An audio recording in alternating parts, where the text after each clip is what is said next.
ᱟᱫᱚ ᱟᱵᱚᱣᱟᱜ ᱡᱟᱦᱟᱸ ᱛᱤᱦᱤᱧᱟᱜ ᱢᱮᱱ ᱤᱭᱟᱹ ᱠᱟᱱᱟ, ᱴᱚᱯᱤᱠᱥ ᱠᱟᱱᱟ, ᱡᱟᱦᱟᱸ ᱫᱚ ᱥᱴᱮᱴᱤᱠ ᱡᱤᱠᱮ, ᱢᱟᱱᱮ ᱡᱤᱠᱮ ᱨᱮᱱᱟᱜ ᱜᱮ ᱢᱤᱫ ᱦᱟᱹᱴᱤᱧ, ᱚᱱᱟ ᱜᱮᱵᱚᱱ ᱟᱞᱳᱪᱚᱱᱟᱭᱟ᱾ ᱥᱠᱨᱤᱱ ᱥᱮᱭᱟᱨ ᱛᱟᱞᱟᱛᱮ ᱟᱯᱮ ᱠᱚ ᱩᱫᱩᱜ ᱟᱯᱮ ᱠᱟᱱᱟ ᱦᱟᱸᱜ ᱥᱴᱮᱴᱤᱠ ᱡᱤᱠᱮ ᱨᱮᱱᱟᱜ ᱚᱠᱟ ᱠᱚ ᱡᱤᱱᱤᱥ ᱟᱵᱚ ᱵᱚᱱ ᱠᱟᱵᱷᱟᱨ ᱞᱮᱠᱷᱟᱱ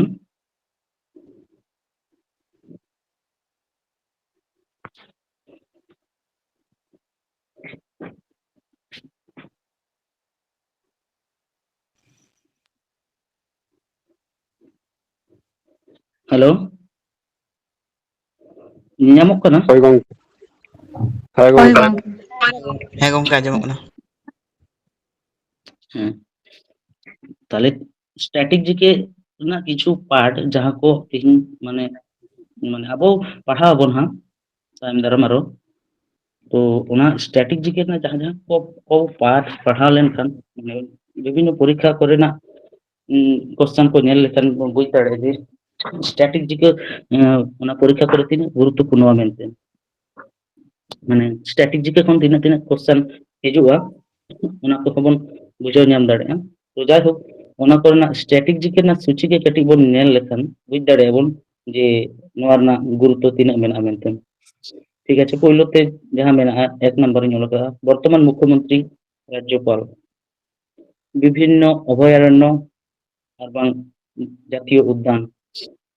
3 ᱨᱮᱫᱚ ᱢᱮᱱᱟᱜᱼᱟ ᱵᱤᱥᱥᱚ ᱳᱭᱛᱤᱦᱡᱚᱵᱟᱦᱤ ᱥᱛᱷᱟᱱ ᱵᱟ ᱵᱤᱥᱥᱚ ᱳᱭᱛᱤᱦᱡᱚ ᱥᱛᱷᱟᱱ, ᱤᱱᱟᱹ ᱛᱟᱭᱚᱢ ᱢᱮᱱᱟᱜᱼᱟ ᱵᱤᱵᱷᱤᱱᱱᱚ ᱩᱛᱥᱚᱵ ᱟᱨ ᱵᱟᱝ ᱢᱮᱞᱟ, ᱵᱤᱵᱷᱤᱱᱱᱚ ᱨᱟᱡᱽᱡᱚ ᱨᱮᱭᱟᱜ ᱱᱤᱛᱛᱚ, ᱥᱟᱥᱛᱨᱤᱭᱚ ᱱᱤᱛᱛᱚ ᱠᱚ, ᱵᱷᱟᱨᱚᱛᱤᱭᱚ ᱫᱷᱨᱩᱯᱚᱫᱤ ᱱᱤᱛᱛᱚ ᱨᱮᱭᱟᱜ ᱱᱤᱛᱛᱚ ᱨᱮᱭᱟᱜ ᱡᱟᱦᱟᱸ ᱥᱤᱞᱯᱤ ᱠᱚ ᱢᱮᱱᱟᱜ ᱠᱚᱣᱟ ᱩᱱᱠᱩ ᱠᱚ ᱤᱫᱤ ᱠᱟᱛᱮ ᱦᱚᱸ ᱱᱚᱞᱮᱡᱽ ᱫᱚᱦᱚ ᱞᱟᱜᱟᱣ ᱵᱚᱱᱟ᱾ কে কোন বাদ্যযন্ত্রের সাথে সম্পর্কিত, ᱢᱮᱱᱫᱚ ᱚᱠᱚᱭ ᱚᱠᱚᱭ ᱪᱮᱫ ᱪᱮᱫ ᱢᱟᱱᱮ ᱵᱟᱫᱽᱫᱚ ᱡᱚᱱᱛᱨᱚ ᱥᱟᱶ ᱥᱚᱢᱯᱚᱨᱠᱤᱛ ᱢᱟᱱᱮ ᱤᱭᱟᱹ ᱢᱮᱱᱟᱜ ᱠᱚᱣᱟ, ᱡᱚᱲᱤᱛᱚ ᱢᱮᱱᱟᱜ ᱠᱚᱣᱟ, ᱩᱱᱠᱩ ᱯᱷᱮᱢᱟᱥ ᱯᱟᱨᱥᱮᱱ ᱠᱚ ᱤᱫᱤ ᱠᱟᱛᱮ ᱦᱚᱸ ᱟᱵᱚ ᱱᱚᱞᱮᱡᱽ ᱫᱚᱦᱚ ᱞᱟᱜᱟᱣ ᱵᱚᱱᱟ᱾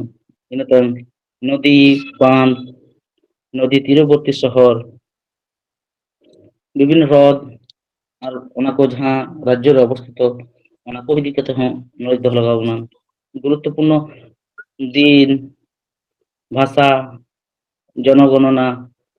ᱢᱮᱱᱫᱚ ᱯᱨᱚᱛᱷᱚᱢ ᱡᱚᱱᱚᱜᱚᱱᱚᱱᱟ ᱟᱨ ᱵᱟᱝ ᱡᱟᱦᱟᱸ ᱨᱤᱥᱮᱱᱴ ᱡᱚᱱᱚᱜᱚᱱᱚᱱᱟ ᱦᱩᱭ ᱟᱠᱟᱱᱟ, ᱚᱱᱟ ᱠᱚᱦᱚᱸ ᱤᱫᱤ ᱠᱟᱛᱮᱫ ᱢᱟᱱᱮ ᱥᱚᱢᱢᱚᱠ ᱫᱷᱟᱨᱚᱱᱟ ᱫᱚᱦᱚ ᱞᱟᱜᱟᱣ ᱵᱚᱱᱟ᱾ ᱤᱱᱟᱹ ᱛᱟᱭᱚᱢ ᱵᱷᱟᱨᱚᱛ ᱫᱤᱥᱚᱢ ᱨᱮᱱᱟᱜ ᱵᱤᱵᱷᱤᱱᱱᱚ ᱢᱩᱫᱽᱨᱟ ᱥᱚᱢᱵᱚᱱᱫᱷᱤ ᱛᱚᱛᱛᱷᱚ, ᱤᱱᱟᱹ ᱛᱟᱭᱚᱢ ᱵᱤᱵᱷᱤᱱᱱᱚ ᱫᱤᱥᱚᱢ ᱨᱮᱱᱟᱜ ᱢᱩᱫᱽᱨᱟ, ᱨᱟᱡᱽᱫᱷᱟᱱᱤ ᱟᱨ ᱵᱟᱝ ᱥᱚᱝᱥᱚᱫ, ᱚᱱᱟ ᱤᱫᱤ ᱠᱟᱛᱮ ᱦᱚᱸ ᱱᱚᱞᱮᱡᱽ ᱫᱚᱦᱚ ᱞᱟᱜᱟᱣ ᱵᱚᱱᱟ᱾ ᱟᱱᱛᱚᱨᱡᱟᱛᱤᱠ ᱥᱚᱝᱥᱛᱷᱟ ᱨᱮᱭᱟᱜ ᱥᱚᱫᱚᱨ ᱫᱚᱯᱛᱚᱨ ᱠᱚ, ᱯᱚᱧᱪᱚ ᱵᱟᱨᱥᱤᱠᱤ ᱯᱚᱨᱤᱠᱚᱞᱯᱚᱱᱟ ᱠᱚ, ᱵᱤᱵᱷᱤᱱᱱᱚ ᱵᱮᱝᱠ ᱚᱱᱟ ᱵᱮᱝᱠ ᱨᱮᱱ ᱢᱮᱱᱮᱡᱤᱝ ᱰᱤᱨᱮᱠᱴᱚᱨ, ᱥᱚᱫᱚᱨ ᱫᱚᱯᱛᱚᱨ, ᱚᱱᱟ ᱵᱮᱝᱠ ᱛᱤᱥ ᱯᱨᱚᱛᱤᱥᱴᱷᱟᱣ ᱟᱠᱟᱱᱟ, ᱚᱱᱟ ᱨᱮᱭᱟᱜ ᱪᱮᱫ ᱴᱮᱜᱽ ᱞᱟᱭᱤᱱ ᱢᱮᱱᱟᱜᱼᱟ, ᱱᱚᱣᱟ ᱠᱚ ᱤᱫᱤ ᱠᱟᱛᱮ ᱦᱚᱸ ᱵᱤᱵᱷᱤᱱᱱᱚ ᱯᱚᱨᱤᱠᱠᱷᱟ ᱨᱮ ᱠᱚᱥᱪᱟᱱ ᱦᱤᱡᱩᱜ ᱜᱮᱭᱟ᱾ ᱯᱨᱤᱵᱷᱤᱭᱟᱥ ᱠᱚᱥᱪᱟᱱ ᱧᱮᱞ ᱞᱮᱠᱷᱟᱱ ᱦᱚᱭᱛᱚ ᱵᱚᱱ ᱧᱟᱢᱟ᱾ ᱤᱱᱟᱹ ᱛᱟᱭᱚᱢ ᱞᱳᱠᱟᱞ ᱥᱯᱳᱨᱴᱥ ᱠᱚ ᱤᱫᱤ ᱠᱟᱛᱮ ᱦᱚᱸ ᱠᱚᱥᱪᱟᱱ ᱦᱤᱡᱩᱜ ᱜᱮᱭᱟ᱾ ᱤᱱᱟᱹ ᱛᱟᱭᱚᱢ ᱯᱷᱮᱢᱟᱥ ᱥᱯᱳᱨᱴᱥ ᱟᱨ ᱵᱟᱝ ᱠᱟᱯ ᱠᱚ, ᱤᱱᱟᱹ ᱛᱟᱭᱚᱢ ᱵᱤᱵᱷᱤᱱᱱᱚ ᱠᱷᱮᱞᱟ ᱥᱚᱢᱯᱚᱨᱠᱤᱛᱚ ᱵᱤᱵᱷᱤᱱᱱᱚ ᱥᱚᱵᱫᱚ ᱡᱟᱦᱟᱸ ᱴᱟᱨᱢ ᱠᱚ ᱢᱮᱱᱟᱜᱼᱟ, ᱚᱱᱟ ᱠᱚ ᱤᱫᱤ ᱠᱟᱛᱮ ᱦᱚᱸ ᱯᱚᱨᱤᱠᱠᱷᱟ ᱨᱮ ᱠᱚᱥᱪᱟᱱ ᱠᱚ ᱦᱤᱡᱩᱜ ᱜᱮᱭᱟ ᱡᱮ ᱱᱚᱣᱟ ᱧᱩᱛᱩᱢᱟᱱ ᱠᱷᱮᱞ ᱨᱮᱱᱟᱜ ᱥᱚᱵᱫᱚ ᱫᱚ ᱚᱠᱟ ᱠᱷᱮᱞ ᱥᱟᱶ ᱡᱩᱠᱛᱚ ᱢᱮᱱᱟᱜᱼᱟ᱾ ᱦᱚᱭᱛᱚ ᱠᱳᱱᱳ ᱢᱤᱫᱴᱟᱝ ᱠᱷᱮᱞ ᱨᱮᱱᱟᱜ ᱥᱚᱵᱫᱚ ᱠᱚ ᱮᱢ ᱠᱮᱫᱟ, ᱧᱩᱛᱩᱢ ᱠᱚ ᱞᱟᱹᱭ ᱠᱮᱫᱟ, ᱟᱫᱚ ᱠᱚ ᱞᱟᱹᱭᱟ ᱦᱚᱭᱛᱚ ᱱᱚᱣᱟ ᱠᱷᱮᱞ ᱱᱚᱣᱟ ᱥᱚᱵᱫᱚ ᱫᱚ ᱚᱠᱟ ᱠᱷᱮᱞ ᱥᱟᱶ ᱡᱚᱲᱤᱛᱚᱜᱼᱟ, ᱱᱚᱜᱼᱚ ᱱᱚᱝᱠᱟ ᱟᱨᱠᱤ᱾ ᱤᱱᱟᱹ ᱛᱟᱭᱚᱢ ᱩᱱᱠᱩ ᱵᱤᱵᱷᱤᱱᱱᱚ ᱠᱷᱮᱞᱣᱟᱲ ᱠᱚ ᱡᱟᱦᱟᱸᱭ ᱯᱷᱮᱢᱟᱥ ᱯᱟᱨᱥᱚᱱ ᱢᱮᱱᱟᱜ ᱠᱚᱣᱟ, ᱡᱟᱛᱮ ᱟᱵᱚ ᱵᱷᱟᱨᱚᱛ ᱫᱤᱥᱚᱢ ᱨᱮᱢ ᱞᱟᱹᱭ ᱠᱮᱫ ᱟᱨ ᱵᱟᱝ ᱥᱟᱨᱟ ᱫᱷᱟᱹᱨᱛᱤ ᱨᱮᱜᱮᱢ ᱞᱟᱹᱭ ᱠᱮᱫ, ᱩᱱᱠᱩ ᱠᱚ ᱤᱫᱤ ᱠᱟᱛᱮ ᱡᱟᱦᱟᱸ ᱡᱟᱦᱟᱸ ᱠᱚ ᱯᱩᱛᱷᱤ ᱠᱚ ᱚᱞ ᱟᱠᱟᱱᱟ ᱥᱮ ᱚᱞ ᱟᱠᱟᱫᱟ ᱠᱚ ᱟᱠᱚ ᱱᱤᱡᱮ ᱛᱮᱦᱚᱸ ᱟᱛᱛᱚ ᱡᱤᱵᱚᱱᱤ ᱢᱩᱞᱚᱠ ᱡᱟᱦᱟᱸ ᱵᱳᱭ ᱠᱚ, ᱚᱱᱟ ᱠᱚ ᱤᱫᱤ ᱠᱟᱛᱮ ᱦᱚᱸ ᱠᱚᱥᱪᱟᱱ ᱠᱚᱫᱚ ᱧᱮᱞᱚᱜ ᱠᱟᱱᱟ ᱡᱮ ᱦᱤᱡᱩᱜ ᱠᱟᱱᱟ᱾ ᱤᱱᱟᱹ ᱛᱟᱭᱚᱢ ᱚᱱᱟ ᱠᱚ ᱠᱷᱮᱞᱣᱟᱲ ᱠᱚᱣᱟᱜ ᱤᱫᱤ ᱠᱟᱛᱮ ᱵᱳᱭ ᱦᱩᱭᱱᱟ᱾ ᱤᱱᱟᱹ ᱛᱟᱭᱚᱢ ᱯᱷᱮᱢᱟᱥ ᱵᱩᱠᱥ ᱮᱱᱰ ᱚᱛᱷᱟᱨᱥ ᱵᱤᱵᱷᱤᱱᱱᱚ ᱯᱷᱤল্ᱰ ᱨᱮ ᱟᱨᱠᱤ, ᱛᱟতে ᱥᱟᱦᱤᱛᱛᱚ ᱤᱫᱤ ᱠᱟᱛᱮ, ᱨᱟᱡᱽᱱᱤᱛᱤ ᱤᱫᱤ ᱠᱟᱛᱮᱫ ᱟᱨ ᱵᱟᱝ ᱚᱨᱛᱷᱚᱱᱤᱛᱤ ᱤᱫᱤ ᱠᱟᱛᱮᱫ ᱵᱤᱵᱷᱤᱱᱱᱚ ᱵᱟᱨᱮᱛᱮ ᱟᱨᱠᱤ ᱡᱟᱦᱟᱸᱭ ᱢᱟᱱᱮ ᱡᱮᱠᱳᱱᱳ ᱤᱭᱟᱹᱨᱮ ᱛᱟদের ᱱᱳᱵᱮᱞ ᱨᱮᱢ ᱞᱟᱹᱭ ᱠᱮᱫ ᱵᱩᱠᱟᱨ ᱯᱨᱟইᱡᱽ ᱠᱚ ᱧᱟᱢ ᱟᱠᱟᱫ ᱱᱚᱝᱠᱟᱱᱟᱜ ᱯᱩᱛᱷᱤ ᱠᱚᱦᱚᱸ ᱧᱮᱞᱚᱜ ᱠᱟᱱᱟ ᱱᱮᱛᱟᱨ ᱫᱚ ᱠᱚᱥᱪᱟᱱ ᱠᱚᱨᱮ ᱠᱚ ᱮᱢ ᱮᱫᱟ ᱠᱟᱨᱮᱱᱴ ᱮᱯᱷᱮᱭᱟᱨᱥ ᱞᱮᱠᱟᱛᱮ ᱟᱨ ᱵᱟᱝ ᱥᱴᱮᱴᱤᱠ ᱡᱤᱠᱮ ᱞᱮᱠᱟᱛᱮ ᱦᱚᱸ᱾ ᱛᱟᱦᱚᱞᱮ ᱚᱱᱟ ᱠᱚᱦᱚᱸ ᱟᱵᱚ ᱵᱟᱲᱟᱭ ᱫᱚᱦᱚ ᱞᱟᱹᱠᱛᱤ ᱠᱟᱱ ᱛᱟᱵᱚᱱᱟ᱾ ᱤᱱᱟᱹ ᱛᱟᱭᱚᱢ ᱵᱳᱭᱜᱟᱱᱤᱠ ᱡᱚᱱᱛᱨᱚᱯᱟᱛᱤ, ᱤᱱᱟᱹ ᱛᱟᱭᱚᱢ ᱟᱵᱤᱥᱠᱟᱨ ᱟᱵᱤᱥᱠᱟᱨᱚᱠ, ফুল ফর্ম, ভারতের প্রথম দীর্ঘতম বৃহত্তম সর্বোচ্চ, ᱱᱚᱣᱟ ᱦᱚᱸ ᱢᱤᱫᱴᱮᱱ ᱴᱚᱯᱤᱠᱥ ᱠᱟᱱ ᱜᱮᱭᱟ᱾ ᱤᱱᱟᱹ ᱛᱟᱭᱚᱢ ᱮᱣᱟᱨᱰᱥ ᱡᱟᱦᱟᱸ ᱠᱚᱞᱤᱧ ᱞᱟᱹᱭ ᱠᱮᱫ, ᱵᱤᱵᱷᱤᱱᱱᱚ ᱨᱚᱠᱚᱢ ᱮᱣᱟᱨᱰ ᱠᱚ ᱡᱟᱦᱟᱸ ᱟᱵᱚ ᱵᱷᱟᱨᱚᱛ ᱫᱤᱥᱚᱢ ᱨᱮᱱᱟᱜ ᱦᱚᱸ ᱮᱣᱟᱨᱰ ᱢᱮᱱᱟᱜᱼᱟ ᱵᱤᱵᱷᱤᱱᱱᱚ ᱯᱷᱤল্ᱰ ᱨᱮ, শিল্প, সংস্কৃতি, সাহিত্য, বিভিন্ন ফিল্ডে जहाँ ভালো ভালো অ্যাওয়ার্ড को जहाँ লেখা সাহিত্য একাডেমি পুরস্কার, জ্ঞানপীঠ পুরস্কার আর বিশ্ব বিশ্ব রᱮᱱᱟᱜ ইয়েতে ᱧᱮᱞ ᱞᱮᱠᱷᱟᱱ নোবেল পুরস্কার বিভিন্ন ফিল্ড রে। ᱤᱱᱟᱹ ᱛᱟᱭᱚᱢ গোল্ডেন গ্লোব মানে ইয়ে সাথে যদি বন ᱧᱮᱞᱟ মানে ফিল্ম को इदी kate যদি বন ᱧᱮᱞᱟ যে নওয়া করনা হᱚᱸ ᱢᱤᱫᱴᱟᱝ ᱤᱭᱟᱹ ᱢᱮᱱᱟᱜᱼᱟ ᱯᱚᱨᱤᱠᱷᱟ ᱨᱮ ᱱᱚᱣᱟ ᱠᱚᱨᱮᱱᱟᱜ ᱠᱚᱥᱪᱮᱱ ᱦᱤᱡᱩᱜ ᱜᱮᱭᱟ। ᱤᱱᱟᱹ ᱛᱟᱭᱚᱢ গুরুত্বপূর্ণ সীমারেখা আবো ভারত দিশম সালা ওকা ওকা দিশম রᱮᱱᱟᱜ সীমারেখা মেনাᱜᱼᱟ আর বাং এটাᱜ দিশম রᱮᱱᱟᱜ ᱦᱚᱸ কিছু কিছু সীমারেখা হিজুᱜ ᱜᱮᱭᱟ যে নোয়া দিশম সাথ নোয়া মানে নোয়া লাইন ওকা দিশম সালাᱜ যুক্ত মেনাᱜᱼᱟ নয় নᱝকা আর কি হয়তো লাইন অফ কন্ট্রোল সে হয়তো 3 বিঘা করিডোর নংকাᱱᱟᱜ ᱢᱤᱫᱴᱮᱱ ᱠᱚ ᱮᱢ ᱠᱮᱫᱟ ᱡᱮ ᱱᱚᱣᱟ ᱫᱚ ᱚᱠᱟ ᱫᱤᱥᱚᱢ ᱥᱟᱞᱟᱜ ᱚᱠᱟ ᱨᱮᱭᱟᱜ ᱥᱤᱢᱟᱹ ᱥᱟᱶ যুক্ত মেনাᱜᱼᱟ নᱚᱝᱠᱟ ᱦᱚᱸ। আর ᱤᱱᱟᱹ ᱛᱟᱭᱚᱢ भारत ᱨᱮᱱ ᱡᱟᱦᱟᱸᱭ ᱜᱩᱨᱩᱛᱛᱚᱯূর্ণ ব্যক্তিত্বᱟᱱ ᱦᱚᱲ ᱢᱮᱱᱟᱜ ᱠᱚᱣᱟ उनको इदी kate ᱦᱚᱸ কোশ্চেন ᱦᱤᱡᱩᱜ ᱜᱮᱭᱟ ᱡᱟᱦᱟᱸᱭ ᱠᱚ ᱱᱤᱛᱚᱜ ᱦᱚᱭᱛᱳ ᱟᱵᱚ ᱤᱭᱟᱹ ᱨᱮ ᱵᱟᱹᱱᱩᱜ ᱠᱚᱣᱟ ᱵᱟᱧᱪᱟᱣ उनको जहाँ फेमस पर्सन मेना को उनकुआग समाधि स्थल को हूँ मिद बार परीक्षा को हेज बड़ा गया। इन तायम भारत रेना भारत भारत रैया प्रतिबेशी देश को जहाँ तीना आरकी मेना 7-8टी गान उनको इदी kate हूँ बा उनको दिसोम ना विभिन्न रकम घटना को इदी kate हूँ क्वेश्चन रे हिजुग गया। ठीक गया इन माने नवा को जुदी जहाँ को संग्रह लगी बन चेष्टा स्क्रीनशॉट kate हबन दोह दाड़ा और बांग रे दो तायम दाराम हां ये रे दो ले एमा पेया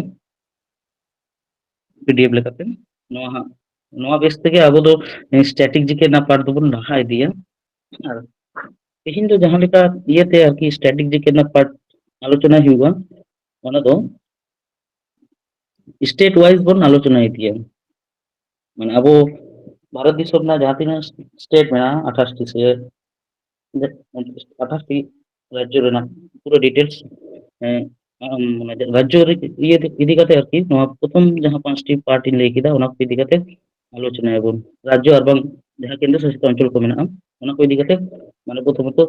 নয়া গেবন কমপ্লিট আর তিন দেখা যাক তিন গান কমপ্লিট হনা ওনা গে তিন ইয়ে রে দিন আরম্ভ হইতো তখন নয় নিয়ম ᱦᱳᱭ ᱜᱚᱝᱠᱮ ᱡᱟᱱᱟᱢ ᱠᱟᱱ ᱜᱮᱭᱟ।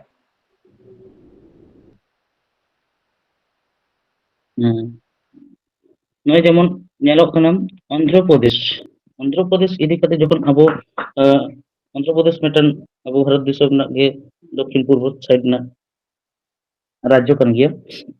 नो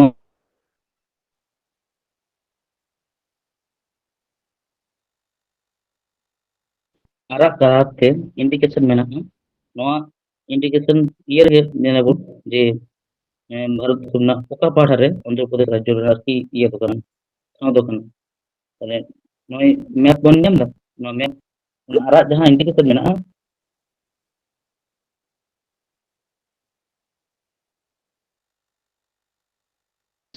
राज्य तो যাই হোক মানে জেনারেল নলেজ লেখাতে কিছু বাড়াই দহল লাᱹᱠᱛᱤ কান তাবᱚᱱᱟ প্রথমত অন্ধ্র প্রদেশ না বেসিক ইয়ে को जहां को পরীক্ষা রে বিভিন্ন ইয়ার হিজুগ কানা যেলেকা অন্ডে না রাজধানী হয়তো এম কি দেখো নকা যে মেটান কুকলি নকা হতায়না যে অন্ধ্র প্রদেশ না রাজধানী ওকা কানা রায়পুর কানা से कोलकाता काना से दिल्ली काना से अमरावती काना তাহলে जहां को गिद्रा नवा को इदी kate इये गया को सचेतन गया को पढ़ाया को तो पढ़ाओ कना उनको तो सहजते ले दाड़े को जे बांगा आंध्र प्रदेश ना राजधानी तो कना अमरावती ठीक ओना को गे ना अबो नवा इये तलाते पढ़ायाबोन और बांग स्टैटिक जिके लेकाना आरकी पॉइंट रे नवा को दोहो गानोआ তাহলে রাজধানী তো হইনা অমরাবতী প্রতিষ্ঠা দিবস তো হইছে 1 নভেম্বর 1956 ᱤᱱᱟᱹ ᱛᱟᱭᱚᱢ ᱵᱚᱨᱛᱚᱢᱟᱱ ᱢᱩᱠᱷᱚᱢᱚᱱᱛᱨᱤ ᱡᱟᱦᱟᱸᱭ ᱢᱮᱱᱟᱭᱟ ᱚᱱᱫᱷᱨᱚ ᱯᱨᱚᱫᱮश ᱨᱮ ᱩᱱᱤ ᱫᱚ ᱦᱩᱭᱩᱜ ᱠᱟᱱᱟ ᱮᱱ ᱪᱚᱱᱫᱨᱚᱵᱟᱵᱩ ᱱᱟᱭᱰᱩ। ᱟᱨ ᱨᱟᱡᱽᱡᱚᱯᱟᱞ ᱞᱮᱠᱟᱛᱮᱫᱚ ᱱᱤᱛᱚᱜ ᱵᱚᱨᱛᱚᱢᱟᱱ ᱡᱟᱦᱟᱸᱭ ᱯᱨᱚᱥᱟᱥᱚᱱᱤᱠ ᱯᱨᱚᱫᱷᱟᱱ ᱢᱮᱱᱟᱭᱟ उन हुई S Abdul Nazeer basic part माने नवा को कते हम परीक्षा में दुड़ुब और बम दुड़ुब एकदम बड़ा दरकार करना मोटामुटी और जहाँ को बन दुड़ुब करना से परीक्षा को एम उनको मा काजे रे लगा केताबन ठीक আছে এরপরে নোডেনা जहाँ गुरुत्वपूर्ण जातीय उद्यान को मेना ओना इदी कते हूँ कोनो कोनो इये रे परीक्षा रना शिफ्ट करे क्वेश्चन हिजुग गया जातीय उद्यान नितो ना इये रे माने विभिन्न परीक्षा रना इये रे दुड़ुब लेनखान मो ᱧᱮᱧᱟᱢᱟ ताते एसएससी एमटीएस हो सीएचएसएल हो माध्यमिक बा एचएस लेवल जे कोनो परीक्षा बन दुड़ुबा नेलाबन माने प्रचुर प्रचुर परीक्षार्थी को हिजुग कना ताते करे माने खूब একটা সহজ क्वेश्चन तो बाको एम दा माने कटिक को ट्रिकी का कना भितिर ᱧᱚᱜ को एम का कना ओना होतेते नितो नोआ को जिनिस खूब ट्रेंडिंग रे मेना ताते जातीय उद्यान कोनो হয়তো ইয়ের না অভয়ারণ্য আর বাং বায়োস্ফিয়ার রিজার্ভ রামসার সাইট নওয়া को आरकी हिजुग कना विभिन्न इयर लोकनृत्य को ताले ओना को गे तीन कटी मिमित ते साब साब ते कोन पढ़ावा जे अब आंध्र प्रदेश रे ओका को जातीय उद्यान मेना मोटामुटी एक रे लई गनो पापी कोंडा जातीय उद्यान नोआ दो आंध्र प्रदेश ना मित ᱧᱩᱢᱟᱱᱟᱜ जातीय उद्यान कन गया ᱤᱱᱟᱹ ᱛᱟᱭᱚᱢ राजीव गांधी जातीय उद्यान श्री वेंकटेश्वर जातीय उद्यान नोआ इदी कते डिटेल्स खूब एक बड़ाई तो बांग लगा बोना मोटामुटी अब बोन दिसे का मा पढ़ाव इयते जे नोआ दो ओका राज्य रे मेना नोका गे हां क्वेश्चन रे हिजुआ खूब एक नोडे खन हतो खूब एक डिटेल्स तो बांग हिजुआ जहां को हतो मित बार ये छड़ा अब शुधुमात्र बड़ाई दो का लगती कना नितो जे जातीय उद्यान नोआ नोआ जहां को लेगो कना से ऑल कना कपिकोंडा जातीय उद्यान राजीव गांधी जातीय उद्यान श्री वेंकटेश्वर जातीय उद्यान नोआ को शुधुमात्र पढ़ा लेते आरगी ये का बन दिसे दो का बन जे आंध्र प्रदेश ना ये कने जातीय उद्यान इने तायम गुरुत्वपूर्ण अभयारण्य मुद्रे आंध्र प्रदेश रे नोआ नोआ को मेना जोकार अभयारण्य इने तायम काउंडिनिया अभयारण्य इने तायम मेना कंबलकोंडा अभयारण्य इने तायम कोल्लेरू अभयारण्य इने तायम मेना कृष्ण अभयारण्य और नय नागार्जुन सागर श्रीशैलम अभयारण्य नोआ दो मिटान ᱧᱩᱢᱟᱱᱟᱜ अभयारण्य कान गया नोआ रे दो माने भारत दिसम ना जतखन मारांग आरकी माने व्याघ्र माने संरक्षण केंद्र कना नोआ दो दिसे दो कापे आर बा इंडिकेशन दो कापे नागार्जुन सागर श्रीशैलम बाद श्रीशैलम अभयारण्य दो नोडे दो बृहत्तम व्याघ्र संरक्षण केंद्र कना ठीक नोनो का ये करते के क्वेश्चन तो हिजुआ हयतो नोआ गुरुत्वपूर्ण अभयारण्य कना नोआ दो इम्पोर्टेंट कना नागार्जुन सागर श्रीशैलम अभयारण्य तो नोडे खन हयतो क्वेश्चन को तुलो केदा जे नागार्जुन सागर श्रीशैलम अभयारण्य दो ओका पोनत रे मेना ताले अब नोआ बन पढ़ाव का से नोआ बन ᱧᱮᱞ इदी का खान परीक्षा हॉल रे हो अडी सहज तेबन अलगा तेबन करा दाड़िया और गुरुत्वपूर्ण अभयारण्य को माने विभिन्न स्टेट रे विभिन्न रकम माने आरो बढ़ती हो मेना गया ओना को आपे कोठिन गे तहेना जहां को आरो मेना गया ओना को आपे होमवर्क लेकाते तहेना आपे को ओना को पांजा काते आपे खाता करे पे ऑल दह का माने नितो तो आले तो इम्पोर्टेंस लेकाते किछु हयतो ये को ले हुई कना 5 से 6 ओना को ही बढ़ती मेना जहां को आपे होमवर्क लेकाते ये ᱧᱮᱢᱟ पे कना दायित्व ᱧᱮᱢᱟ पे कना ओना को आपे ऑल दह का पे नोका के जहां लेका ऑल दह कदा ओंका गे आपे ऑल दह का दाड़े पे और बांग पढ़ा दाड़े पे और नोनो का ऑल दह कते प्रतिदिन डेली बेसिस आबो जदि बन रिवाइज दिया ताले कान हयतो नोआ को दो कोनो व्यापार के बांग कना नितो तो मने हुई कना जे अडी किछु ऑल कना से अडी रकम जिनिस मेना नोआ को दो आदो कोनो गुरुत्व बनुआ से बांग हिजुआ मेनकन बांग का दो हिजुग गया हम कोनो ना कोनो परीक्षा रे ये दो ᱧᱟᱢᱚᱜ गया नोका कते पढ़ाव लेनखान ᱤᱱᱟᱹ ᱛᱟᱭᱚᱢ ᱢᱮᱱᱟᱜᱼᱟ गुरुत्वपूर्ण बायोस्फीयर रिजर्व गुरुत्वपूर्ण बायोस्फीयर रिजर्व मुद्रे तो आंध्र प्रदेश रे तो मेना'a अतो शेषाचलम पहाड़ ᱤᱱᱟᱹ ᱛᱟᱭᱚᱢ मेना'a गुरुत्वपूर्ण रामसर साइट मुद्रे तो कोल्लेरू ह्रद অন্ধ্রপ্রদেশ রাজ্য রে ᱡᱟᱦᱟᱸ ঐতিহ্যবাহী স্থান ᱚᱱᱟ ᱫᱚ ᱦᱟᱸᱜ ᱱᱤᱛᱚᱜ ᱯᱚᱨᱡᱚᱱᱛᱚ ᱮᱠᱷᱚᱱ ᱟᱹᱣᱨᱤ ᱧᱟᱢᱟ, ᱡᱟর জন্য ᱱᱚᱰᱮ ᱟᱨᱟᱜ ᱛᱮ ᱫᱟᱜ ᱟᱠᱟᱱᱟ, ᱧᱟᱢ ᱞᱮᱠᱷᱟᱱ ᱦᱚᱭᱛᱚ ᱛᱟᱭᱚᱢ ᱫᱟᱨᱟᱢ ᱵᱟᱲᱟᱭ ᱦᱚᱪᱚ ᱯᱮ ᱦᱩᱭᱩᱜᱼᱟ। আর মিᱫᱴᱟᱝ গুরুত্বপূর্ণ ইয়ে ᱡᱟᱦᱟᱸᱧ ᱞᱟᱹᱭᱫᱟ ᱴᱚᱯᱤᱠ ᱱᱚᱜᱼᱚᱭ ᱡᱮ গুরুত্বপূর্ণ শাস্ত্রীয় আর লোকনৃত্য ᱠᱚᱫᱚ ᱱᱚᱣᱟ ᱠᱚᱦᱚᱸ ᱱᱤᱛᱚᱜ ᱨᱮᱱᱟᱜ ᱯᱚᱨᱤᱠᱷᱟ ᱠᱚᱨᱮ ᱴᱨᱮন্ডিং ᱟᱠᱟᱱᱟ, ᱵᱤᱥᱮᱥ ᱠᱚᱨᱮ ᱡᱟᱦᱟᱸᱭ ᱮᱥএসসি ᱠᱚᱨᱮᱱᱟᱜ ᱯᱚᱨᱤᱠᱷᱟ ᱮᱥএসᱥি ᱨᱮᱱᱟᱜ ᱥᱤᱮᱪএᱥএᱞ ᱮᱢটিএস আর ᱵᱟᱝ ᱜᱨᱮᱡᱩᱭᱮᱥᱚᱱ ᱠᱚᱨᱮᱱ ᱡᱟᱦᱟᱸᱭ ᱢᱮᱱᱟᱜ ᱠᱚᱣᱟ ᱦᱚᱭᱛᱚ ᱩᱱᱠᱩ ᱫᱚᱠᱚ ᱵᱟᱲᱟᱭ ᱜᱮᱭᱟ, ᱡᱟᱦᱟᱸᱭ গ্র্যাজুয়েশন লেভেল ᱨᱮ ᱥᱤᱡᱤᱮᱞ ᱴᱤᱡᱤᱮᱞ ᱠᱚ ᱯᱨᱤᱯᱟরেᱥᱚᱱ ᱠᱚ ᱦᱟᱛᱟᱣ ᱮᱫᱟ, ᱱᱤᱛᱚᱜ ᱫᱚ ᱦᱚᱭᱛᱚ ᱟᱵᱚ ᱫᱚ ᱢᱟᱫᱽᱫᱷᱚᱢᱤᱠ ᱵᱟ এইচএস লেভেল ᱨᱮᱱᱟᱜ ᱜᱮ ᱵᱟᱵᱚᱫ ᱛᱮᱜᱮ ᱞᱟᱹᱭ ᱦᱩᱭᱩᱜ ᱠᱟᱱᱟ, ᱚᱱᱟᱛᱮ ᱰᱤটেᱞᱥ ᱫᱚ ᱟᱫᱚ ᱵᱟᱹᱧ ᱞᱟᱹᱭᱫᱟ। ᱱᱚᱣᱟ ᱠᱚᱨᱮ ᱢᱟᱱᱮ খুব একটা ইম্পর্টেন্স চ্যাপ্টার ᱠᱟᱱᱟ उनको लगी थे आरकी एसएससी लगी थे। नोडे नोडे खन एकदम क्वेश्चंस तहन गया कोनो ना कोनो शिफ्ट से तहन गया प्रत्येकटी शिफ्ट बेसिरभाग शिफ्ट ᱧᱮᱞ ᱟᱠᱟᱱᱟ ᱦᱤᱡᱩᱜ ᱜᱮᱭᱟ। ᱴᱷᱤक আছে, ᱟᱫᱚ ᱥᱟᱥᱛᱨᱤᱭᱚ ᱱᱤᱛᱛᱚ ᱫᱚ ᱱᱚᱰᱮ ᱠᱟᱱᱟ ᱠᱩᱪᱤᱯᱩᱲᱤ, ᱡᱟᱦᱟᱸ ᱥᱟᱥᱛᱨᱤᱭᱚ ᱱᱤᱛᱛᱚ ᱨᱮ ᱵᱷᱟᱨᱚᱛ ᱫᱤᱥᱚᱢ ᱨᱮ 8টি ᱥᱟᱥᱛᱨᱤᱭᱚ ᱱᱤᱛᱛᱚ ᱢᱮᱱᱟᱜᱼᱟ, ᱚᱱᱟ 8টি ᱥᱟᱥᱛᱨᱤᱭᱚ ᱱᱤᱛᱛᱚ ᱢᱩᱫᱽᱨᱮ ᱱᱚᱣᱟ ᱫᱚ ᱢᱤᱫᱴᱟᱝ ᱠᱟᱱᱟ। तो ᱚᱱᱟ 8টি ᱥᱟᱥᱛᱨᱤᱭᱚ ᱱᱤᱛᱛᱚ ᱪᱮᱫ ᱪᱮᱫ ᱠᱟᱱᱟ ᱚᱱᱟ ᱦᱚᱸ ᱠᱟᱹᱴᱤᱡ ᱵᱚᱱ ᱵᱟᱲᱟᱭ ᱫᱚᱦᱚ ᱠᱟᱜᱼᱟ, ᱪᱮᱫ ᱪᱮᱫ ᱢᱮᱱᱟᱜᱼᱟ। ᱡᱚᱛᱚ ᱜᱮᱵᱚᱱ ᱟᱸᱡᱚᱢ ᱟᱠᱟᱫᱟ ᱵᱷᱟᱨᱚᱛ ᱱᱟᱴᱴᱚᱢ, কুচিপুড়ি, কত্থক, কথাকলি, সত্রিয়া, মণিপুরি, ওডিসি, মোহিনীঅট্টম। ভারতনাট্যম যেমন তামিলনাড়ু এলাকারে ᱧᱮᱞ ᱧᱟᱢᱚᱜᱼᱟ ᱥᱮ ᱚᱸᱰᱮᱱᱟᱜ ᱥᱟᱥᱛᱨᱤᱭᱚ ᱱᱤᱛᱛᱚ ᱵᱚᱱ ᱞᱟᱹᱭ ᱫᱟᱲᱮᱭᱟᱜᱼᱟ, ᱚᱱᱠᱟᱜᱮ কত্থক ᱡᱟᱦᱟᱸ ᱢᱮᱱᱟᱜᱼᱟ কত্থক ᱫᱚ মূলত উত্তর প্রদেশ আর বাং উত্তর ভারত ᱨᱮᱱᱟᱜ বেশ কিছু ᱴᱚᱴᱷᱟ ᱵᱟᱝ ᱨᱟᱡᱽᱡᱚ ᱠᱚᱨᱮ ᱜᱮ ᱱᱚᱣᱟ কত্থক ᱨᱮᱱᱟᱜ ᱤᱭᱟᱹ ᱫᱚ ᱢᱮᱱᱟᱜᱼᱟ। ᱚᱱᱟ ᱥᱟᱶ ᱥᱟᱶᱛᱮ কথাকলি, কথাকলি ᱫᱚ ᱦᱩᱭᱩᱜ ᱠᱟᱱᱟ ᱠᱮᱨᱟᱞᱟ ᱨᱮᱱᱟᱜ ᱥᱟᱥᱛᱨᱤᱭᱚ ᱱᱤᱛᱛᱚ। ᱤᱱᱟᱹ ᱛᱟᱭᱚᱢ কুচিপুড়ি ᱫᱩᱧ ᱞᱟᱹᱭ ᱠᱮᱫ ᱛᱟᱵᱚᱱᱟ ᱡᱟᱦᱟᱸ ᱱᱤᱛᱚᱜ ᱵᱚᱱ ᱟᱞᱳᱪᱚᱱᱟᱭᱮᱫᱟ ᱚᱱᱫᱷᱨᱚᱯᱨᱚᱫᱮশ ᱴᱚᱴᱷᱟ ᱨᱮᱱᱟᱜ ᱨᱟᱡᱽᱡᱚ ᱨᱮᱱᱟᱜ। ওডিসি, ওডিসি ᱫᱚ উড়িষ্যা ᱨᱮᱭᱟᱜ। সত্রিয়া, সত্রিয়া ᱫᱚ আসাম ᱨᱮᱭᱟᱜ। মণিপুরি ᱫᱚ মণিপুর ᱨᱮᱭᱟᱜ আর মোহিনীঅট্টম ᱫᱚ কেরালা ᱨᱮᱭᱟᱜ। ᱴᱷᱤᱠ ᱱᱚᱣᱟ ᱠᱚ ᱡᱤᱱᱤস ᱟᱵᱚ ᱫᱤᱥᱟᱹ ᱫᱚᱦᱚ ᱞᱟᱜᱟᱣ ᱵᱚᱱᱟ ᱥᱮ ᱵᱟᱲᱟᱭ ᱞᱟᱜᱟᱣ ᱵᱚᱱᱟ ᱥᱟᱥᱛᱨᱤᱭᱚ ᱱᱤᱛᱛᱚ ᱤᱫᱤ ᱠᱟᱛᱮ ᱦᱚᱸ, ᱱᱚᱣᱟ ᱤᱫᱤ ᱠᱟᱛᱮ ᱦᱚᱸ খুব মানে খুব গুরুত্বপূর্ণ পার্ট মানে ইয়ে করেন টপিक्स ᱠᱟᱱᱟ, কোশ্চেন্স বরাবর ᱜᱮ ᱦᱤᱡᱩᱜ ᱠᱟᱱ ᱜᱮᱭᱟ। আর ᱤᱱᱟᱹ ᱠᱚᱦᱚᱸ ᱵᱟᱫ ᱠᱟᱛᱮ ᱱᱤᱛᱚᱜ ᱡᱟᱦᱟᱸ ᱦᱤᱥᱟᱹᱵ ᱛᱮ মানে ইয়ে ᱦᱤᱡᱩᱜ ᱠᱟᱱᱟ ᱠᱚᱢᱯᱤᱴᱤᱥᱚᱱ ᱨᱮᱱᱟᱜ লেভেল ᱦᱮᱡ ᱟᱠᱟᱱᱟ, ᱟᱫᱚ ᱚᱱᱟ ᱠᱚ ᱢᱚᱛᱚ ᱛᱮ ᱫᱚ ᱵᱟᱝ ᱦᱩᱭᱩᱜ ᱠᱟᱱᱟ, ᱱᱤᱛᱚᱜ ᱫᱚ ᱟᱨᱚ ᱴᱤᱯ ᱥᱮᱫ ᱠᱚ ᱪᱟᱞᱟᱜ ᱠᱟᱱᱟ, ᱵᱤᱵᱷᱤᱱᱱᱚ ᱨᱟᱡᱽᱡᱚ ᱨᱮᱱᱟᱜ ᱞᱳᱠ ᱱৃত্য ᱦᱚᱸᱠᱚ ᱮᱢ ᱮᱫᱟ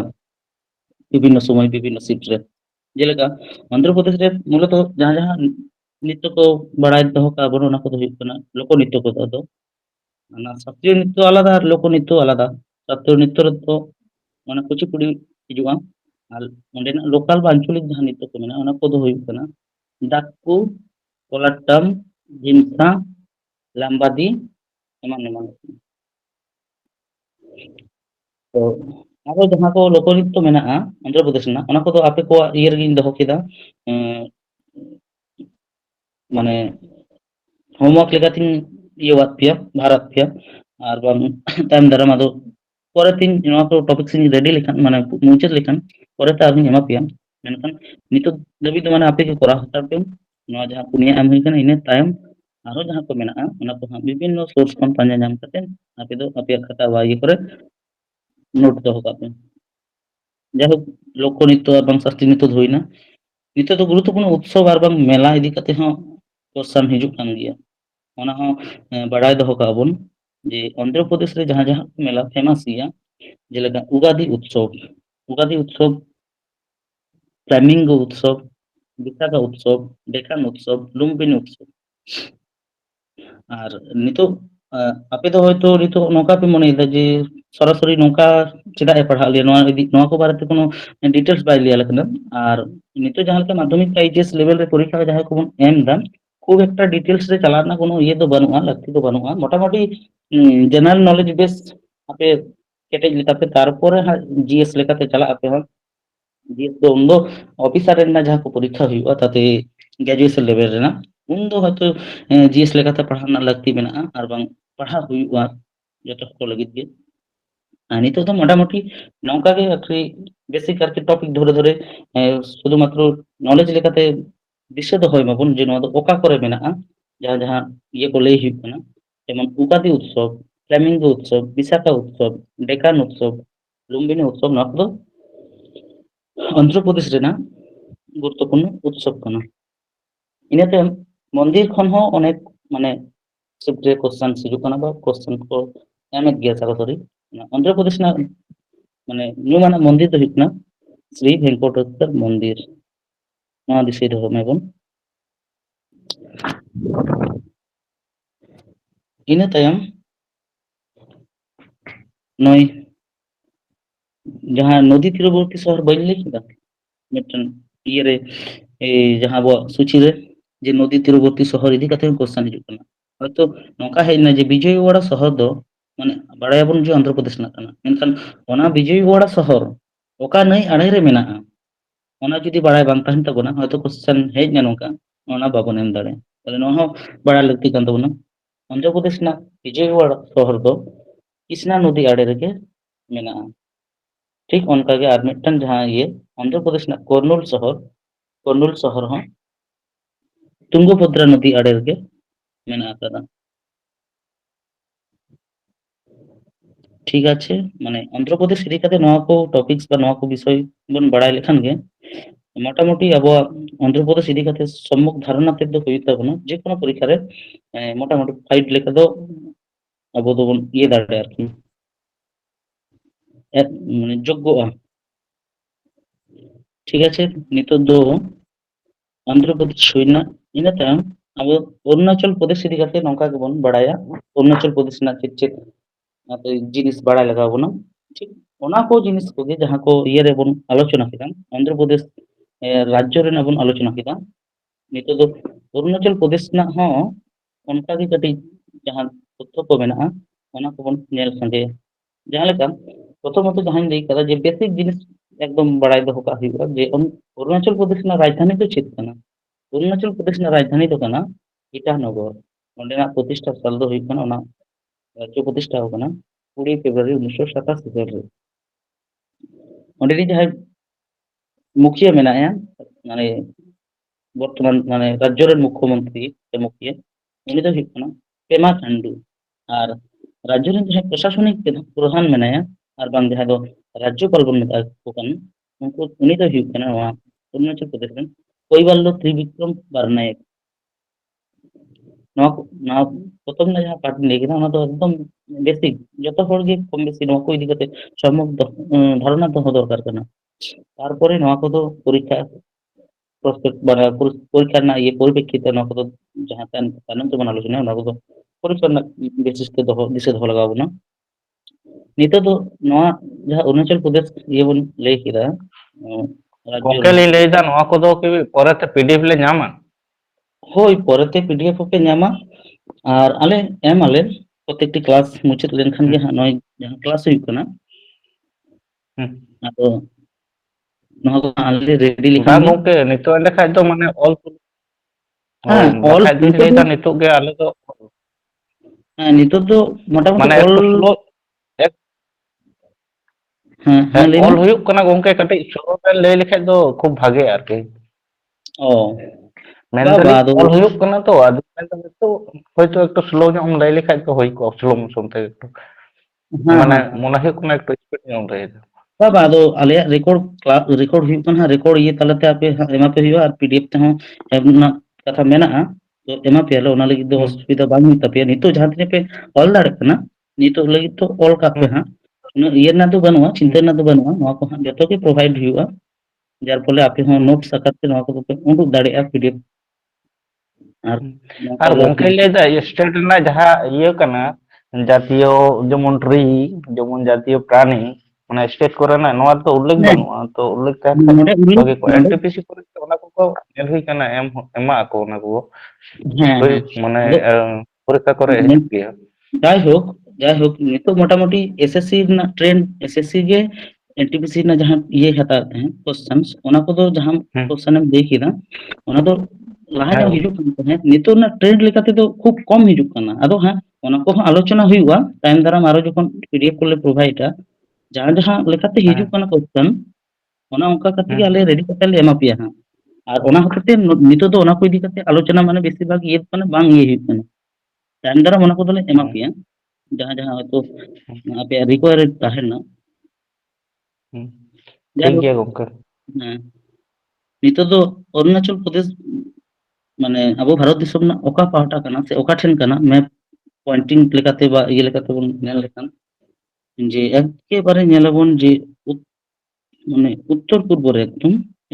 জজম ধারে না যাহা আরাগ ইন্ডিকেশন মেনা ñelbon নডে চীন সীমান্ত চীন ভুটান নেপাল ওনা সীমান্ত আড়ে রেগে আর বাং মায়ানমার দিশম আড়ে রেগে অরুণাচল প্রদেশ না আর কি ওনা ইয়ে তে কানা সীমানা তে কানা ᱱᱚᱣᱟ ᱛᱟᱞᱟᱛᱮ ᱟᱵᱚ ᱱᱚᱣᱟ ᱦᱚᱸᱵᱚᱱ ᱵᱩᱡᱽ ᱫᱟᱲᱮᱭᱟᱜᱼᱟ ᱡᱮ ᱚᱨᱩণᱟᱪᱚᱞ ᱯᱨᱚᱫᱮশ ᱟᱨ ᱚᱨᱩণᱟᱪᱚᱞ ᱯᱨᱚᱫᱮশ ᱤᱫᱤ ᱠᱟᱛᱮ ᱢᱤᱫᱴᱟᱝ ᱥᱴᱨᱟᱴᱮᱡᱤ ᱦᱚᱸ ᱢᱮᱱᱟᱜᱼᱟ ᱡᱮ ᱠᱚᱥᱪᱮᱱ ᱦᱚᱸ ᱦᱩᱭᱩᱜ ᱜᱮᱭᱟ ᱯᱚᱨᱤᱠᱠᱷᱟ ᱨᱮ ᱡᱮ ᱵᱷᱟᱨᱚᱛ ᱫᱤᱥᱚᱢ ᱨᱮᱱᱟᱜ ᱚᱠᱟ ᱤᱭᱟᱹ ᱨᱮᱱ ᱯᱳᱭᱞᱳ ᱛᱮ সূর্য উদয় ᱠᱚ ᱧᱟᱢᱟ ᱚᱠᱟ ᱫᱤᱥᱚᱢ ᱨᱮᱱ অধিবাসী মানেᱚᱠᱟ ᱯᱚᱱᱚᱛ ᱨᱮᱱ অধিবাসী আর বাং অকা রাজ্য রেন অধিবাসী মানে সূর্য উদয় মানে যখন বেড়ায় রাকাবা ᱚᱱᱟ ᱚᱠᱟ ᱯᱚᱱᱚᱛ ᱨᱮᱱ ᱦᱚᱲ ᱛᱟᱲᱟ মানে ᱡᱚᱛᱚ ᱠᱷᱚᱱᱟᱜ ᱞᱟᱦᱟ ᱠᱚ ᱧᱟᱢᱟ ᱱᱚᱣᱟ ᱫᱚ ᱦᱩᱭᱩᱜ ᱠᱟᱱᱟ ᱱᱚᱜᱼᱚᱭ অরুণাচল প্রদেশ ᱜᱮ ᱦᱮᱸᱥᱮ ᱴᱷᱤক ᱜᱮᱭᱟ ᱱᱚᱣᱟ ᱢᱮᱯ পয়েন্টিং ইদি কাতে হইনা নিয়ে তো গুরুত্বপূর্ণ জাতীয় উদ্যান গুরুত্বপূর্ণ জাতীয় উদ্যান ᱫᱚ ᱱᱚᱰᱮ ᱢᱮᱱᱟᱜᱼᱟ ᱵᱟᱨᱭᱟ ᱡᱟᱦᱟᱸ ᱫᱚ ᱮᱠᱫᱚᱢ ᱜᱩᱨᱩᱛᱛᱚ মানে ᱟᱹᱰᱤ ᱜᱮ ফেমাস ᱜᱮᱭᱟ ᱱᱚᱰᱮᱱᱟᱜ অরুণাচল প্রদেশ ᱨᱮ নামদফা জাতীয় উদ্যান নামদফা জাতীয় উদ্যান ᱦᱩᱭᱱᱟ ᱤᱱᱟᱹ ᱛᱟᱭᱚᱢ ᱢᱮᱱᱟᱜᱼᱟ মৌলিং জাতীয় উদ্যান আর ᱱᱚᱣᱟ ᱠᱚᱨᱮᱱᱟᱜ ᱡᱟᱦᱟᱸ ᱤᱭᱟᱹ ᱠᱚ ᱢᱮᱱᱟᱜᱼᱟ গুরুত্বপূর্ণ হয়তো ᱱᱚᱣᱟ ᱤᱭᱟᱹ ᱞᱮᱠᱟᱛᱮ মানে ᱯᱟᱲᱦᱟᱣ ᱞᱮᱠᱟᱛᱮ ᱞᱟᱹᱭ ᱤᱫᱤ ᱦᱩᱭᱩᱜ ᱠᱟᱱᱟ ᱡᱟᱦᱟᱸ ᱡᱟᱦᱟᱸ ᱦᱚᱭᱛᱳ ᱟᱞᱳᱪᱚᱱᱟ ᱦᱩᱭᱩᱜᱼᱟ ᱠᱟᱹᱴᱤᱡ ᱰᱤᱴᱮᱞᱥ ᱚᱱᱟ ᱠᱚᱞᱤᱧ ᱞᱟᱹᱭ ᱟᱯᱮᱭᱟ মানে ᱡᱚᱛᱚ ᱨᱮ ᱱᱚᱝᱠᱟ ᱤᱭᱟᱹ ᱠᱟᱛᱮ ᱤᱭᱟᱹ ᱨᱮᱱᱟᱜ কোনো দরকার ᱜᱮ ᱵᱟᱹᱱᱩᱜᱼᱟ মোটামুটি ᱵᱟᱲᱟᱭ ᱫᱚᱦᱚ ᱠᱟᱜ ᱞᱮᱠᱟᱛᱮᱧ ᱞᱟᱹᱭ ᱫᱚᱦᱚ ᱟᱯᱮ ᱠᱟᱱᱟ ᱥᱮ আলোচনা ইদিয়েদা আর ᱡᱟᱦᱟᱸ ᱠᱚ ᱠᱟᱹᱴᱤᱡ ᱯᱷᱮᱢᱟᱥ ᱠᱟᱱᱟ ᱵᱟᱝ ᱟᱨ ᱵᱟᱝ ᱚᱱᱟ ᱨᱮᱱᱟᱜ ᱠᱤᱪᱷᱩ ᱜᱩᱨᱩᱛᱛᱚ ᱢᱮᱱᱟᱜᱼᱟ ᱚᱱᱟ ᱠᱚᱫᱚᱧ ᱞᱟᱹᱭ ᱟᱯᱮ ᱜᱮᱭᱟ ᱦᱟᱸᱜ একেবারে ᱵᱟᱝ ᱚᱱᱠᱟ ᱫᱚ ᱵᱟᱝ ᱴᱷᱤক ᱜᱮᱭᱟ ᱱᱚᱰᱮᱱᱟᱜ ᱡᱟᱦᱟᱸ অরুণাচল প্রদেশ ᱨᱮᱱᱟᱜ গুরুত্বপূর্ণ জাতীয় উদ্যান মেনাᱜᱼᱟ ᱚᱱᱟ ᱫᱚ ᱦᱩᱭᱩᱜ ᱠᱟᱱᱟ নামদাফা জাতীয় উদ্যান দ্বিতীয়ত ᱦᱩᱭᱩᱜ ᱠᱟᱱᱟ মৌলিং জাতীয় উদ্যান ᱤᱱᱟᱹ ᱛᱟᱭᱚᱢ ᱢᱮᱱᱟᱜᱼᱟ গুরুত্বপূর্ণ অভয়ারণ্য ᱱᱚᱰᱮᱱᱟᱜ ᱡᱟᱦᱟᱸ গুরুত্বপূর্ণ অভয়ারণ্য ᱠᱚ ᱢᱮᱱᱟᱜᱼᱟ ᱚᱱᱟ ᱠᱚᱫᱚ ᱦᱩᱭᱩᱜ ᱠᱟᱱᱟ দিবাং অভয়ারণ্য ইটানগর অভয়ারণ্য কমলাং অভয়ারণ্য কানে অভয়ারণ্য মিহাও অভয়ারণ্য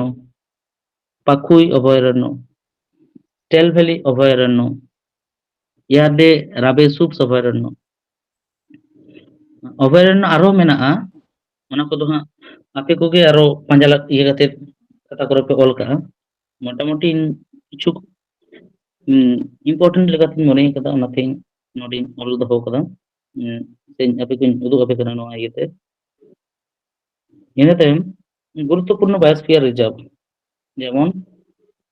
দেহং দিবাং মিটান সুমুন গে মেনাᱜᱼᱟ আর যদিও ইউ কানখান আপডেট কিছু যদি ᱦᱩᱭᱩᱜᱼᱟ ᱚᱱᱟ ᱨᱮᱱᱟᱜ ᱤᱭᱟᱹ ᱫᱚᱯᱮ ᱧᱟᱢᱟ ᱦᱟᱸᱜ আর ᱱᱚᱣᱟ ᱠᱚ কোশ্চেᱱস ᱜᱮ মানে বেশি ᱦᱤᱡᱩᱜᱼᱟ ᱡᱟᱦᱟᱸ ᱠᱚ হয়তো সিঙ্গেল ᱜᱮ ᱢᱮᱱᱟᱜᱼᱟ যেমন গুরুত্বপূর্ণ বায়োস্ফিয়ার রিজার্ভ হয়তো অরুণাচল প্রদেশ রে ᱱᱚᱣᱟ ᱢᱤᱫᱴᱟᱝ ᱜᱮ পরীক্ষা ᱨᱮ ᱧᱮᱞ ᱯᱮ ᱱᱚᱣᱟ ᱜᱮ ᱦᱮᱡ ᱟᱠᱟᱱᱟ ᱮᱴᱟᱜ হয়তো ᱟᱹᱰᱤ ᱩᱛᱟᱹᱨ ᱡᱟᱦᱟᱸ ᱨᱮ ᱢᱮᱱᱟᱜᱼᱟ ᱟᱨ ᱱᱚᱣᱟ ᱠᱚᱜᱮ ᱫᱤᱥᱟᱹ ᱵᱟᱝ ᱛᱟᱦᱮᱱᱟ ᱡᱮ ᱱᱚᱣᱟ ᱚᱠᱟᱨᱮ ᱠᱟᱱᱟ ᱟᱨ ᱱᱚᱰᱮᱱᱟᱜ ᱡᱟᱦᱟᱸ গুরুত্বপূর্ণ রামসার সাইট ᱠᱚ ᱢᱮᱱᱟᱜᱼᱟ ᱚᱱᱟ ᱠᱚᱦᱚᱸ ᱚᱱᱟ ᱫᱚ ᱱᱚᱣᱟ ᱤᱭᱟᱹ ᱨᱮᱫᱚ ᱵᱟᱝ ᱧᱟᱢᱚᱜ ᱠᱟᱱᱟ ᱚᱱᱟᱛᱮ ᱟᱨᱟᱜ ᱛᱮ ᱫᱟᱜ ᱢᱮᱱᱟᱜᱼᱟ ᱵᱤᱥᱥᱚ ঐতিহ্যবাহী স্থান ᱱᱤᱛ পর্যন্ত ᱱᱚᱰᱮᱱᱟᱜ কোনো ᱚᱱᱠᱟᱱᱟᱜ ঐতিহ্যবাহী স্থান বা ইয়ে ko ᱵᱟᱭ ᱧᱟᱢ ᱟᱠᱟᱫᱟ ᱡᱟর জন্য এখনো ᱵᱟᱹᱧ ᱧᱟᱢ ᱫᱟᱲᱮ ᱠᱟᱫᱟ ᱥᱮ ᱵᱟᱹᱧ ᱚᱞ ᱟᱠᱟᱫᱟ ᱱᱚᱰᱮᱱᱟᱜ ᱥᱟᱥᱛᱨᱤᱭᱚ ᱱৃত্য ᱦᱚᱸ ᱥᱟᱥᱛᱨᱤᱭᱚ ᱱৃত্য ᱫᱚ ᱮখᱚᱱᱳ ᱴᱷᱟᱶ ইয়ে ᱵᱟᱭ ᱧᱟᱢ ᱟᱠᱟᱫᱟ ᱢᱚর্যাদা ᱵᱟᱭ ᱧᱟᱢ ᱟᱠᱟᱫᱟ ᱵᱷᱟᱨᱚত ᱫᱤᱥᱚᱢ ᱨᱮᱱᱟᱜ ᱤᱭᱟᱹ ᱨᱮ সঙ্গীত বা সাহিত্য মানে ইয়ে করেনা যাহা সংস্থা মেনাᱜᱼᱟ ᱚᱱᱟ ᱠᱚᱨᱮ শুধুমাত্র লোকনৃত্য তে বাড়াই দহো কাপে নডে অরুণাচল প্রদেশ রে যাহা যাহা ᱠᱚ ᱢᱮᱱᱟᱜᱼᱟ ᱚᱱᱟ ᱫᱚ ᱦᱩᱭᱩᱜ ᱠᱟᱱᱟ ᱵᱟᱨᱫᱚ ᱪᱟᱦᱚᱢ কোনাং ছালো ওয়ানচো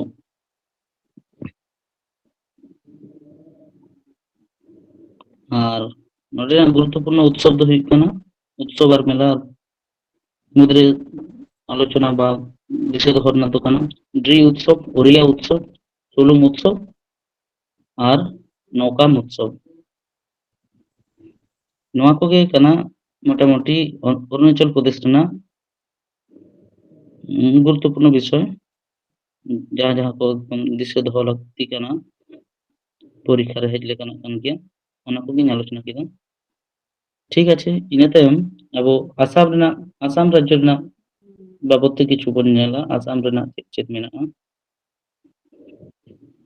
আসাম রেনাᱜ রাজধানী শহর ᱫᱚ কম বেশি যত গেᱵᱚᱱ ᱵᱟᱲᱟᱭᱟ ᱡᱮ ᱱᱚᱣᱟ ᱫᱚ দিসপুর ᱠᱟᱱᱟ ᱢᱮᱱᱛᱮ। ᱱᱚᱰᱮᱱᱟᱜ ᱱᱚᱣᱟ আসাম রেনাᱜ প্রতিষ্ঠা সাল ᱫᱚ ᱦᱩᱭᱩᱜ ᱠᱟᱱᱟ, প্রতিষ্ঠা দিবস আরকি 26শে জানুয়ারি 1950 সাল। নিতোগ বর্তমান যাহাই মুখ্যমন্ত্রী মেনায়া আসাম রে, উনি ᱫᱚ ᱦᱩᱭᱩᱜ ᱠᱟᱱᱟ হেমন্ত বিশ্ব শর্মা। আর যাহাই প্রশাসনিক প্রধান মেনাᱭ ᱛᱟᱵᱚᱱᱟ, মানে মেনায়া ᱚᱸᱰᱮᱱᱤᱡ আসাম ᱨᱤᱱᱤᱡ, উনি ᱫᱚ ᱦᱩᱭᱩᱜ ᱠᱟᱱᱟ লক্ষণ প্রসাদ আচার্য।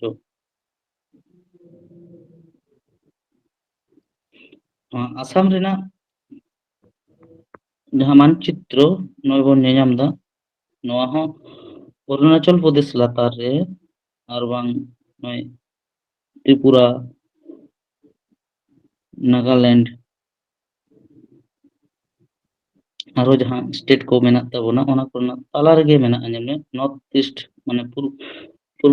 উত্তর পূর্ব ভারত ᱨᱮᱱᱟᱜ ᱡᱟᱦᱟᱸ একদম পূর্ব আড়ে রে মেনাᱜᱼᱟ, ᱚᱱᱟ ᱨᱮᱱᱟᱜ ᱛᱟᱞᱟ ᱨᱮᱜᱮ আসাম ᱯᱚᱱᱚᱛ ᱫᱚ ᱢᱮᱱᱟᱜ ᱟᱠᱟᱫᱟ।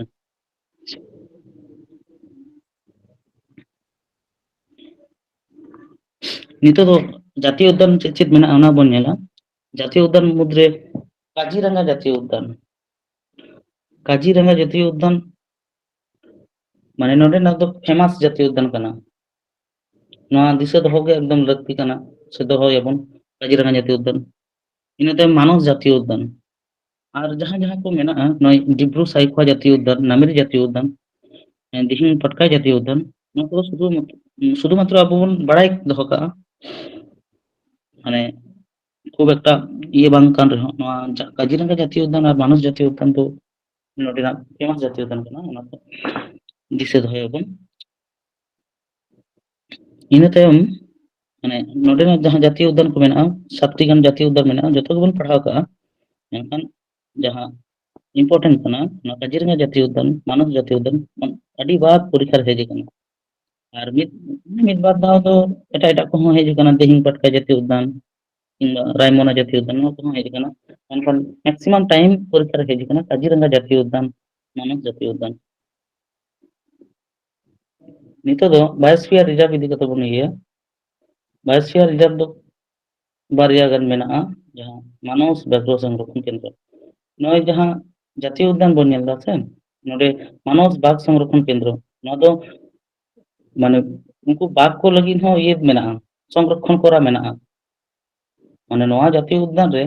মানে বাঘ কহᱚᱸ কিছু সংরক্ষণ কাতে ᱠᱚ ᱫᱚᱦᱚ ᱟᱠᱟᱫ ᱠᱚᱣᱟ ᱩᱱᱠᱩ ᱞᱟᱹᱜᱤᱫ ᱟলাদᱟ ᱚᱱᱠᱟ ᱡᱟᱭᱜᱟ ᱤᱭᱟᱹ ᱠᱟᱛᱮ। ᱚᱱᱟ ᱛᱮᱜᱮ ᱱᱚᱣᱟ মানস জাতীয় উদ্যান ᱫᱚ মানে ᱟᱹᱰᱤ ইম্পর্টেন্ট ᱜᱮᱭᱟ, ᱦᱤᱡᱩᱜ ᱜᱮᱭᱟ ᱯᱚᱨᱤᱠᱷᱟ ᱠᱚᱨᱮ। বায়োস্ফিয়ার রিজার্ভ ᱢᱮᱱᱟᱜᱼᱟ, ᱱᱚᱰᱮ ডিব্রু সাইখোয়া জাতীয় উদ্যান ᱢᱮᱱᱟᱜᱼᱟ, আর ᱚᱱᱟ মানস বাঘ সংরক্ষণ কেন্দ্র। ᱤᱱᱟᱹ ᱛᱟᱭᱚᱢ বিশ্ব ঐতিহ্যবাহী স্থান। বিশ্ব ঐতিহ্যবাহী স্থান আসাম রেনাᱜ ᱫᱚ ᱯᱮᱭᱟ ᱢᱮᱱᱟᱜᱼᱟ, ᱡᱟᱦᱟᱸ ᱫᱚ ᱠᱟᱱᱟ কাজিরাঙ্গা জাতীয় উদ্যান। কাজিরাঙ্গা জাতীয় উদ্যান মানে 1983 সালে মানে ইউনেস্কো দ্বারাই তে মানে মানে আবো ভারত দিশম ᱨᱮ ᱢᱤᱫᱴᱟᱝ আসাম রে এমন মিᱫᱴᱟᱝ ঐতিহ্যবাহী স্থান ᱠᱟᱱᱟ ᱡᱟᱦᱟᱸ ᱞᱟᱹᱜᱤᱫ তে মানে ᱚᱱᱟ জাতীয় উদ্যান ᱫᱚ মানে ইউনেস্কো পাহᱴᱟ ᱥᱮᱫ ᱠᱷᱚᱱ ᱱᱚᱣᱟ ᱫᱚ ঐতিহ্যবাহী মানে ঐতিহ্যই বহন আকাদা আর কি যুগ যুগ ᱠᱷᱚᱱᱟᱜ ᱱᱚᱝᱠᱟᱱᱟᱜ কিছু জিনিস ᱱᱚᱣᱟ ᱤᱭᱟᱹ ᱨᱮ ᱢᱮᱱᱟᱜᱼᱟ কাজিরাঙ্গা ᱨᱮ, যার জন্য কাজিরাঙ্গা জাতীয় উদ্যান ᱫᱚ 1983 সালে ইউনেস্কো দ্বারাতে স্বীকৃতি ᱧᱟᱢ ᱞᱮᱫᱟ। ঠিক ᱚᱱᱠᱟ ᱜᱮ ᱧᱮᱞ ᱯᱮ মানস বন্য প্রাণী অভয়ারণ্য। ᱚᱱᱟ ᱛᱮᱜᱤᱧ ᱞᱟᱹᱭ ᱠᱮᱫᱟ ᱡᱮ কাজিরাঙ্গা আর মানস বন্য প্রাণী অভয়ারণ্য ᱫᱚ ᱱᱚᱣᱟ আসাম ᱨᱮᱱᱟᱜ ᱫᱚ ইম্পর্টেন্স ᱜᱮᱭᱟ। এই কারণ থেকে ইম্পর্টেন্স ᱜᱮᱭᱟ কারণ যুগ ᱡᱟᱯᱟᱜ ᱠᱷᱚᱱᱟᱜ ᱱᱚᱣᱟ ᱨᱮᱱᱟᱜ মানে গুরুত্ব ᱢᱮᱱᱟᱜᱼᱟ, ᱡᱟᱦᱟᱸ ᱦᱚᱛᱮᱡ ᱛᱮ ᱵᱤᱥᱥᱚ ᱨᱮᱱᱟᱜ ᱡᱟᱦᱟᱸ সংস্থা ইউনেস্কো ᱱᱚᱣᱟ ᱤᱭᱟᱹ ᱮᱢ ᱠᱟᱫᱟ, স্বীকৃতি ᱮᱢ ᱠᱟᱫᱟ। মানে ᱱᱚᱣᱟ ᱨᱮᱱᱟᱜ ᱵᱷᱮᱜᱟᱨত্ব ᱢᱮᱱᱟᱜ ᱦᱚᱛᱮᱡ ᱛᱮ ᱤᱱᱟᱹ ᱛᱟᱭᱚᱢ ᱢᱟᱱᱮ ᱢᱟᱱᱚᱥ ᱵᱚন্যপ্রাণী অভয়ারণ্য তো 1985 সালে স্বীকৃতি ᱧᱟᱢ ᱠᱟᱫᱟ আর নয় হালে গে মিটন ইয়ে ᱧᱟᱢ ᱟᱠᱟᱜᱼᱟ বিশ্ব ঐতিহ্য স্থান ᱨᱮᱱᱟᱜ মর্যাদায় ᱧᱟᱢ ᱟᱠᱟᱫᱟ ময়ডাম ᱚᱱᱟ ময়ডাম ᱫᱚ পরীক্ষা ᱨᱮ একদম ইম্পর্টেন্ট ᱜᱮᱭᱟ কারণ ᱱᱚᱣᱟ 2024 সাল ᱨᱮᱜᱮ ᱧᱟᱢ ᱟᱠᱟᱫᱟ ᱱᱚᱣᱟ একদম ᱡᱚᱛᱚ ᱦᱚᱲ মুখস্থ ᱠᱟᱜ ᱢᱟᱵᱚᱱ ᱢᱟᱱᱮ ᱟᱥᱟᱢ ᱨᱮᱱᱟᱜ ᱢᱟᱱᱮ ᱱᱚᱣᱟ ᱜᱮ ᱱᱤᱛᱚᱜ লেটেস্ট বিশ্ব ঐতিহ্যবাহী স্থান ᱠᱟᱱᱟ ᱵᱷᱟᱨᱚᱛ ᱫᱤᱥᱚᱢ ᱨᱮ ᱱᱤᱛᱚᱜ ᱡᱟᱦᱟᱸ ᱛᱤᱱᱟᱹᱜ 43টি ঐতিহ্যবাহী স্থান ᱢᱮᱱᱟᱜᱼᱟ ᱚᱱᱟ ᱢᱩᱫᱽ ᱨᱮᱱᱟᱜ ᱡᱟᱦᱟᱸ 43 নম্বর ময়ডাম ইয়ে ᱫᱚ ᱠᱟᱱᱟ ঐতিহ্যবাহী স্থান ᱫᱚ ᱠᱟᱱᱟ ᱱᱚᱣᱟ ময়ডাম 2024 সালে যাকে আসাম ᱨᱮᱭᱟᱜ এরপরে শাস্ত্রীয় আর লোকনৃত্য ইদি কাতে ᱛᱤᱦᱤᱧ ᱫᱚ ᱠᱟᱹᱴᱤᱡ ᱵᱚᱱ ᱵᱟᱲᱟᱭ ᱞᱮᱜᱮ ᱥᱟᱥᱛᱨᱤᱭᱚ ᱱᱨᱤত্য ᱫᱚ ᱱᱚᱰᱮ ᱢᱮᱱᱟᱜᱼᱟ ᱥᱟᱥᱛᱨᱤᱭᱚ ᱱᱨᱤত্য ᱦᱩᱭᱩᱜ ᱠᱟᱱᱟ ᱥᱟᱛᱨᱤᱭᱟ ᱱᱚᱣᱟ ᱥᱟᱛᱨᱤᱭᱟ ᱦᱚᱸ ᱯᱷᱮᱢᱟᱥ ᱠᱟᱱ ᱜᱮᱭᱟ কারণ সাতরিয়া রᱮᱱᱟᱜ ᱠᱷᱚᱱ ᱜᱮ ᱵᱤᱵᱷᱤᱱᱱᱚ ᱨᱚᱠᱚᱢ ᱠᱚᱥᱪᱟᱱ ᱦᱤᱡᱩᱜ ᱜᱮᱭᱟ একমাত্র মিᱫᱴᱟᱝ স্টেট মানে নর্থ ইস্ট ᱨᱮᱱᱟᱜ ᱡᱟᱦᱟᱸ ᱨᱮᱱᱟᱜ শাস্ত্রীয় নৃত্য আর কি গুরুত্বপূর্ণ গᱮᱭᱟ যার জন্য আর কি ᱱᱚᱣᱟ ᱨᱮᱱᱟᱜ ইয়ে ᱦᱚᱸ ᱟᱵᱚ ᱵᱷᱟᱨᱚᱛ ᱫᱤᱥᱚᱢ ᱨᱮᱱᱟᱜ সঙ্গীত কলা নিধি বা একাডেমি রে ᱱᱚᱣᱟ ᱨᱮᱱᱟᱜ ইয়ে ᱧᱟᱢ ᱟᱠᱟᱫᱟ ᱴᱷᱟᱶ ᱧᱟᱢ ᱠᱮᱫᱟ ᱢᱟᱱᱮ ᱥᱟᱥᱛᱨᱤᱭᱚ নৃত্য ᱞᱮᱠᱟᱛᱮ ᱤᱱᱟᱹ ᱛᱟᱭᱚᱢ আঞ্চলিক নৃত্য ᱫᱚ ᱢᱮᱱᱟᱜᱼᱟ বাগো রুম্বা আর আসাম ᱨᱮᱱᱟᱜ আরো আঞ্চলিক লোকনৃত্য ᱡᱟᱦᱟᱸ ᱠᱚ ᱢᱮᱱᱟᱜᱼᱟ ᱚᱱᱟ ᱠᱚᱫᱚ ᱟᱯᱮ ᱠᱚᱴᱷᱮᱱ ᱜᱤᱧ ᱤᱭᱟᱹ ᱠᱮᱫᱟ ᱡᱩᱫᱤ ᱡᱟᱦᱟᱸᱭ ᱠᱚ ᱛᱚᱛᱚ ᱧᱟᱢ ᱠᱟᱛᱮ ᱵᱟᱲᱟᱭ ᱠᱟᱛᱮ ᱯᱮ ᱤᱭᱟᱹ ᱫᱟᱲᱮᱭᱟᱜᱼᱟ ᱚᱱᱟ ᱠᱚᱫᱚ ᱟᱯᱟᱱ ᱟᱹᱯᱤᱱ ᱠᱷᱟᱛᱟ ᱨᱮᱜᱮ ᱵᱚᱱ ᱚᱞ ᱫᱚᱦᱚᱭ ᱢᱟ ᱟᱵᱚᱣᱟᱜ জ্ঞান ᱞᱟᱹᱜᱤᱫ ᱛᱮᱫᱚ আর ᱤᱱᱟᱹ ᱛᱟᱭᱚᱢ ᱡᱟᱦᱟᱸ ᱟᱥᱟᱢ ᱨᱮᱱᱟᱜ ᱤᱭᱟᱹ ᱵᱟᱵᱚᱫ ᱛᱮ ᱯᱟᱲᱦᱟᱣ ᱞᱟᱜᱟᱣ ᱵᱚᱱᱟ ᱟᱥᱟᱢ ᱨᱮᱱᱟᱜ ᱩৎᱥᱚᱵ ᱟᱨ ᱢᱮᱞᱟ ᱞᱮᱠᱟᱛᱮ ᱱᱚᱣᱟ ᱫᱚ ᱦᱩᱭᱩᱜ ᱠᱟᱱᱟ ᱯᱨᱟᱜᱽᱡᱳᱛᱤ আন্তর্জাতিক নৃত্য উৎসব নৃত্য উৎসব ᱤᱱᱟᱹ ᱛᱟᱭᱚᱢ ᱵᱚহাগ বিহু অম্বুবাচী মেলা ᱱᱚᱣᱟ ᱠᱚ আর আসাম রে আর মিদᱴᱟᱝ ফেমাস ইয়ে ᱠᱟᱱᱟ গুরুত্বপূর্ণ মিদᱴᱟᱝ মন্দির ᱢᱮᱱᱟᱜᱼᱟ ᱚᱱᱟ মন্দির ᱫᱚ ᱦᱩᱭᱩᱜ ᱠᱟᱱᱟ কামাখ্যা মন্দির কামাখ্যা মন্দির ᱵᱚᱱ ᱫᱤᱥᱟᱹ ᱫᱚᱦᱚᱭᱟ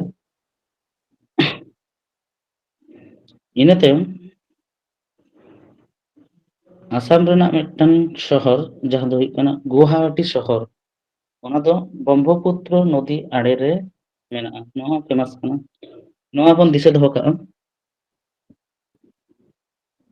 আসাম বারেতে তাহলে আসাম ᱨᱮᱱᱟᱜ মানে কিছু কিছু নয় ᱡᱟᱦᱟᱸ বিশ্ব ঐতিহ্যবাহী স্থান মেনাᱜᱼᱟ ᱱᱚᱣᱟ ইম্পর্টেন্স ᱠᱟᱱᱟ ᱱᱚᱣᱟ ᱫᱚ একদম দিশে দোহয় পেগে যে কাজিরাঙ্গা জাতীয় উদ্যান মানস বন্যপ্রাণী অভয়ারণ্য আর ওনে ᱡᱟᱦᱟᱸ ময়ডাম সিন ᱞᱟᱹᱭ ᱠᱮᱫᱟ ᱱᱤᱛᱚᱜ हाल के 2024 साल रे ᱱᱚᱣᱟ ᱨᱮᱱᱟᱜ ᱟᱨᱠᱤ ᱤউনেস্কো ᱫᱟᱨᱟᱭᱛᱮ স্বীকৃতি ᱧᱟᱢ ᱠᱟᱫᱟ ᱧᱮᱞᱟᱯᱮ ᱦᱟᱸᱜ ᱦᱤᱡᱩᱜ ᱠᱟᱱ ᱢᱟᱱᱮ ᱡᱟᱦᱟᱸ আপকামিং পরীক্ষা ᱠᱚ ᱦᱤᱡᱩᱜ ᱠᱟᱱᱟ একদম ᱱᱚᱣᱟ পরীক্ষা ᱨᱮ ᱦᱤᱡᱩᱜ ᱜᱮᱭᱟ যে ময়ডামস ᱫᱚ ᱚᱠᱟ ᱯᱚᱱᱚᱛ ᱨᱮᱱᱟᱜ বিশ্ব ঐতিহ্যবাহী স্থান ᱠᱟᱱᱟ হয়তো ᱚᱱᱟ ᱥᱩᱨ ᱥᱩᱯᱩᱨ কোনো পনᱚᱛ ᱜᱮᱠᱚ ᱮᱢ ᱠᱮᱫᱟ ᱚᱨᱩণᱟᱪᱚᱞ ᱯᱨᱚᱫᱮশ ᱠᱚ ᱮᱢ ᱠᱮᱫᱟ আসাম ᱠᱚ ᱮᱢ ᱠᱮᱫᱟ নাগাল্যান্ড ᱠᱚ ᱮᱢ ᱠᱮᱫᱟ আর ᱵᱟᱝ তামিলনাড়ু ᱠᱚ ᱮᱢ ᱠᱮᱫᱟ ᱱᱚᱝᱠᱟ ᱦᱚᱭᱛᱚ ᱯᱩᱱᱭᱟ ᱚᱯᱥᱮᱱ ᱠᱚ ᱮᱢ ᱠᱮᱫᱟ ᱟᱫᱚ ᱚᱱᱟ ᱚᱯᱥᱮᱱ ᱡᱩᱫᱤ ᱟᱵᱚ ᱵᱚᱱ ᱵᱟᱲᱟᱭ ᱫᱚᱦᱚ ᱠᱟᱜᱼᱟ ᱛᱟᱦᱞᱮ ময়ডাম ᱫᱚ ᱚᱠᱟ ᱨᱮᱱᱟᱜ ᱠᱟᱱᱟ ᱵᱟᱝᱢᱟ আসাম ᱨᱮᱱᱟᱜ ᱠᱟᱱᱟ ᱛᱟᱨᱯᱚর ᱮᱱᱛᱮ ᱠᱷᱟᱱ ᱟᱵᱚ ᱤᱭᱟᱹ ᱨᱮ পরীক্ষা হল রে ᱱᱚᱣᱟ ইজি তেᱵᱚᱱ ᱠᱚᱨᱟᱣ ᱦᱚᱴᱚ দাঁড়াᱭᱟᱜᱼᱟ আর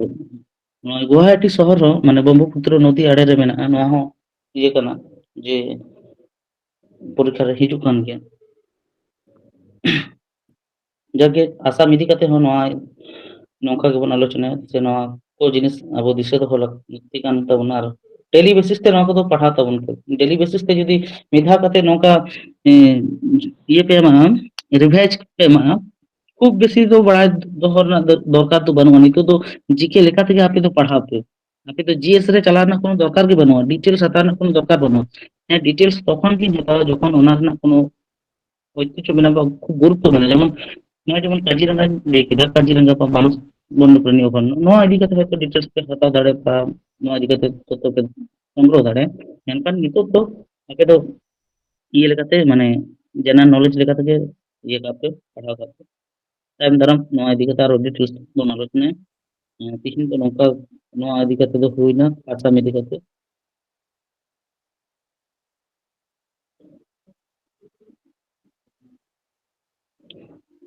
এরপরে নিতদ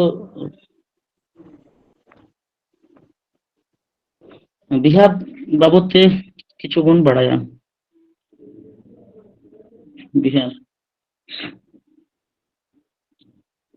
बिहार रैना राजधानी तो कना पटना। नोआ रैना प्रतिष्ठा साल दो 22 मार्च 1912 और नोआ राज्य रैना मर्यादा नाम करा स्वीकृति हिसाब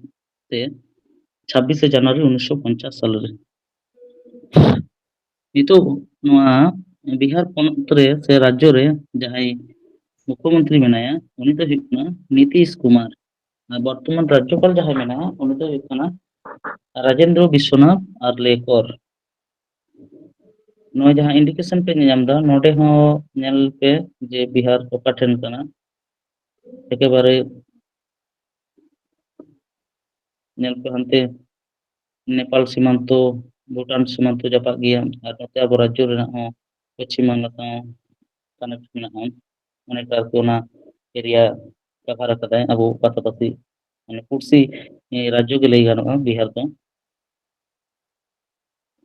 जायहोक नोडेना जहां गुरुत्वपूर्ण जातीय उद्यान मेनाहा ओना दो हुई कना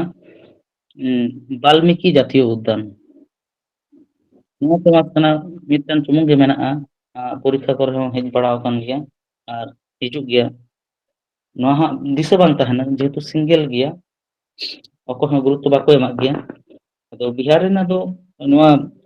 वाल्मीकि जातीय उद्यान के दिसे दोहो काग माबोन जे बिहार रे वाल्मीकि जातीय उद्यान मेनाहा मेनते। ᱤᱱᱟᱹ ᱛᱟᱭᱚᱢ गुरुत्वपूर्ण जहां अभयारण्य मेनाहा ओना कोदो हुई कना बरेला झील सेलिम अली अभयारण्य तारपर गौतम बुद्ध अभयारण्य काइमुर अभयारण्य कुशेश्वर स्थान अभयारण्य राजगीर अभयारण्य उदयपुर अभयारण्य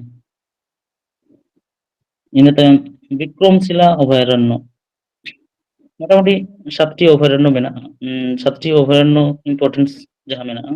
ओना को ऑल दोहो काग तपना माने तार मध्य कटी गुरुत्वपूर्ण गया बरेला झील सेलिम अली अभयारण्य और गौतम बुद्ध अभयारण्य और मेनाहा नोते नोडे तो मोटामुटी विक्रमशिला हो दो दिसे दोहयाबोन विक्रमशिला उदयपुर राजगीर नोआ को इतिहास साउते नोआ nyutum को आरकी इतिहास ना विभिन्न ये आरकी स्थान साउते नोआ को स्थान ना गुरुत्व मेनाहा जार जोन्ने नोआ राजगीर उदयपुर विक्रमशिला नोआ एकेबारे बोन दिसे दोहो काआ जे नोआ दो बिहार रेना अभयारण्य काना मेनते। नोआ पोनोत रे दो onka leka कोनो गुरुत्वपूर्ण रामसर साइट टेक्नो पर्यंत बांग गियो काना नेले काना जार जोन्ने ते एखोनो पर्यंत स्वीकृति बाय नाम कदा जार जोन्ने बाय नेल कदा तायम दाराम हुई लेनखान हां बड़ाय होचो पे हुआ। और नोडे हो विश्व ऐतिह्यबाही स्थान लेकाते बारया सुमुंग गे एखोनो पर्यंत स्थान ने नाम कदा से यूनेस्को पाटा सेट खन स्वीकृति नाम कदा ओना किन दो हुई कना मिद दो हुई कना बोधगया महाबोधि मंदिर। नोआ 2002 साल रे बोधगया महाबोधि मंदिर यूनेस्को दाराते स्वीकृति नाम कदा। इन तायम नालंदा हो मिदटान फेमस ये कना इतिहास रे अब बन पढ़ाव कदा से इतिहास रे नोआ रना चर्चा बन अंजम काद गया जे इतिहास रे नालंदा विश्वविद्यालय रना तीन गुरुत्व मेनाहा जार जोन्ने नोआ हो मिद ऐतिह्यबाही ये कना स्थान कना यूनेस्को दाराते स्वीकृति नाम लेदा 2016 साल रे। ठिकन गया नोआ दो ऐतिह्यबाही स्थान दो नोआ रे नोडे तो बिहार रे दो बारया सुमुंग गे मेनाहा नोआ गे बोन दिसे दोहो काग मा। गुरुत्वपूर्ण शास्त्रीय और लोक नृत्य जहां शास्त्रीय नृत्य लई केदा नोडे तो शास्त्रीय नृत्य मिदटान सुमुन हो बानुआ से नोआ रे दो एखोनो पर्यंत अवरी को नामा नोडेना कोनो नृत्य जे ऐतिह्यबाही जहाना onka किछु बहन दा उनका नृत्य ओंडेना आरकी बिहार रेना कोनो नृत्य जार जोन्ने नोडेना नृत्य दो एखोनो पर्यंत कोनो नृत्य रिया मर्यादा दो अवरी नामा मेनखान किछु किछु माने लोक नृत्य जहां को मेनाहा जहां को दो हुई कना माने आंचलिक माने अंचल बेस काते विभिन्न जायगा रे लोक नृत्य को बनावा जहां को दो हुई कना जाता जोतिन बक और बखो बाखाइन पान वारिया বিদেশিয়া ᱱᱚᱣᱟ ᱠᱚ ᱢᱚᱴᱟᱢᱩᱴᱤ ᱵᱤᱦᱟᱨ ᱨᱮᱱᱟᱜ ᱯᱩᱱᱭᱟ ᱞᱳᱠᱱᱤᱛᱛᱚ ᱫᱤᱥᱟᱹ ᱫᱚᱦᱚᱭ ᱢᱟᱵᱚᱱ ᱥᱮ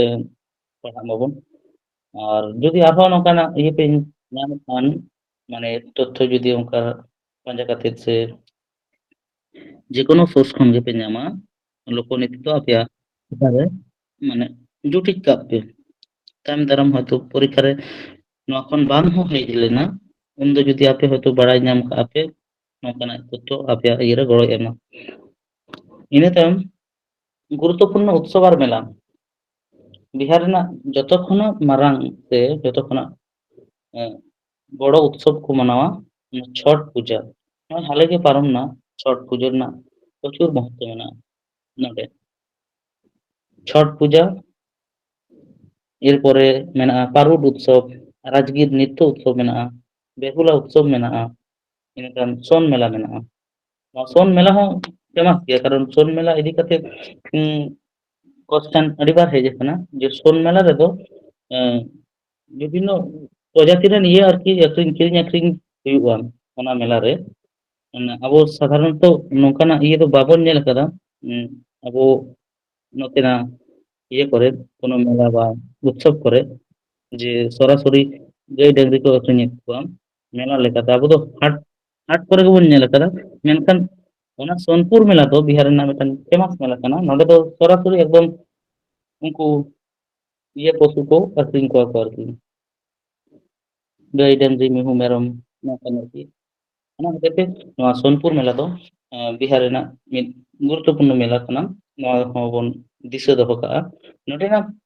গুরুত্বপূর্ণ ইয়ে ᱫᱚ ᱠᱟᱱᱟ ᱡᱟᱦᱟᱸ ছট ᱯᱩᱡᱟᱹ ᱟᱨ ᱱᱚᱜᱼᱚᱭ ᱥᱳᱱᱯᱩᱨ ᱢᱮᱞᱟ ᱱᱚᱣᱟ ᱵᱚᱱ ᱫᱤᱥᱟᱹ ᱫᱚᱦᱚ ᱠᱟᱜᱼᱟ ᱱᱚᱣᱟ ᱫᱚ ᱦᱤᱡᱩᱜ ᱠᱟᱱ ᱢᱟᱱᱮ ᱦᱮᱡ ᱟᱠᱟᱱ ᱜᱮᱭᱟ ᱵᱤᱵᱷᱤᱱᱱᱚ ᱯᱚᱨᱤᱠᱠᱷᱟ ᱨᱮ মানে যখন হ্যাঁ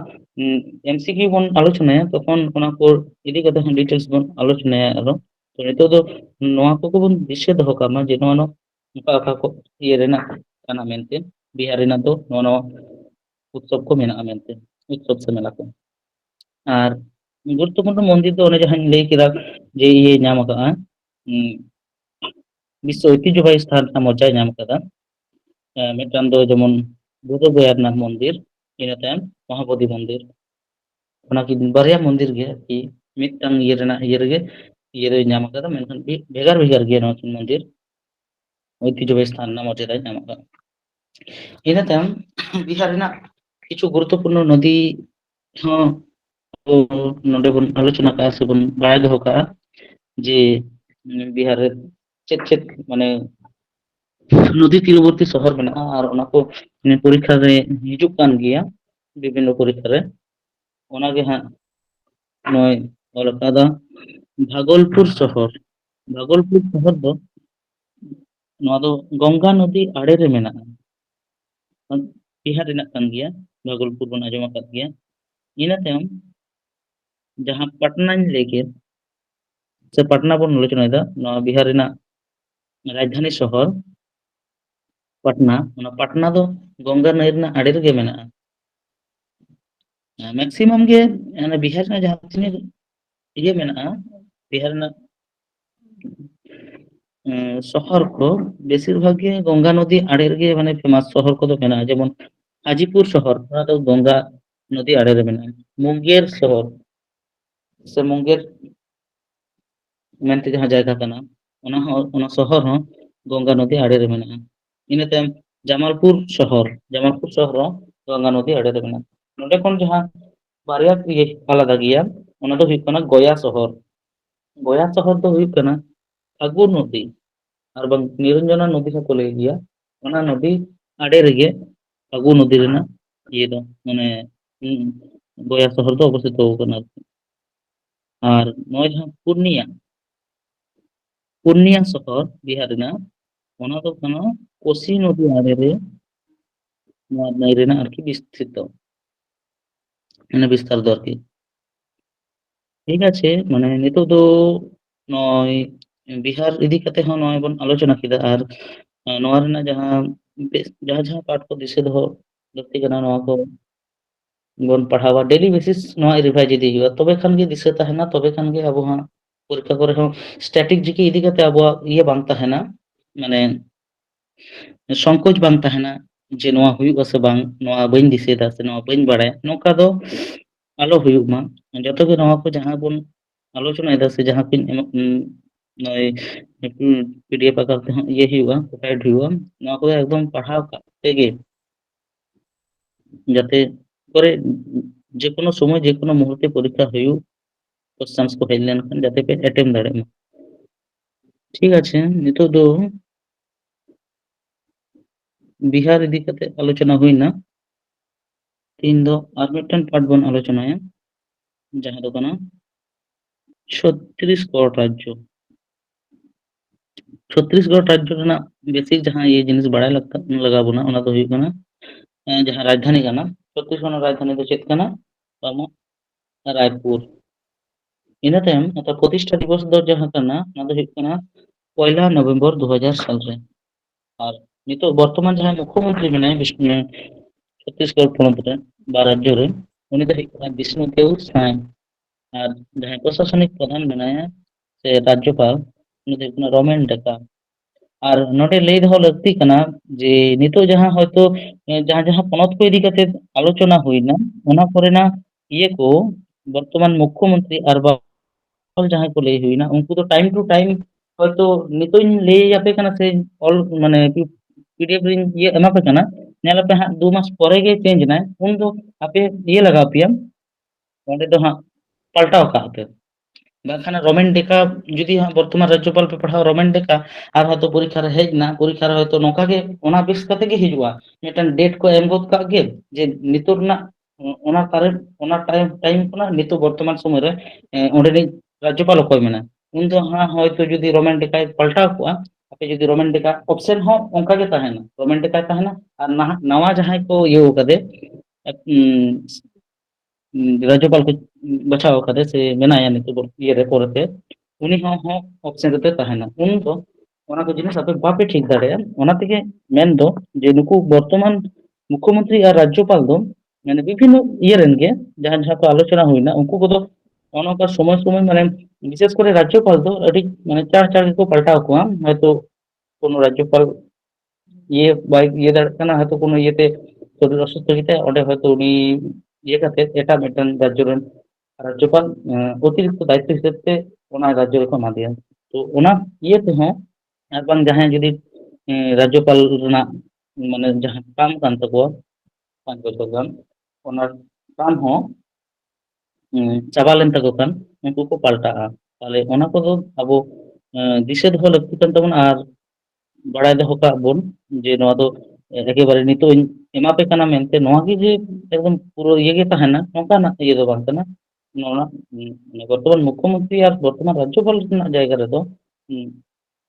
टाइम टू टाइम पलटा आके যখন ওনা দো আপডেট করতে से मुझे करते हैं। ठीक আছে নিতো ছত্তিশগড় রাজ্য রেনা ইয়ে দিকাতে কটি বন নেল লেখান ইন্ডিকেশন লেখান ছত্তিশগড় রাজ্য দো নয় जहां इंडिकेशन नियम दबन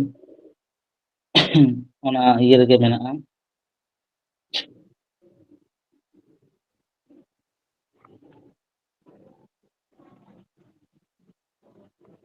छत्तीसगढ़ राज्य दो पे मोटामुटी उड़ीसा नाते मध्य प्रदेश नाते आंध्र प्रदेश नवा नवा को सुर रेगे मेनाआ खूब एक असुविधा हाँ बांग हुआ नय नितो नोका मैप पॉइंटिंग लेकाते जदि पे कराव का आपे हो नवा मैप पॉइंटिंग कते पे ऑल दहो का ताहले हाँ परवर्ती काल बुझ दाड़े पे जे मध्य प्रदेश से ये दो ओका पाटा कना छत्तीसगढ़ राज्य दो ओका पाटा पूरा करे कना नवा नवा सुविधा हुई कते हाँ ओना तेगे इन हो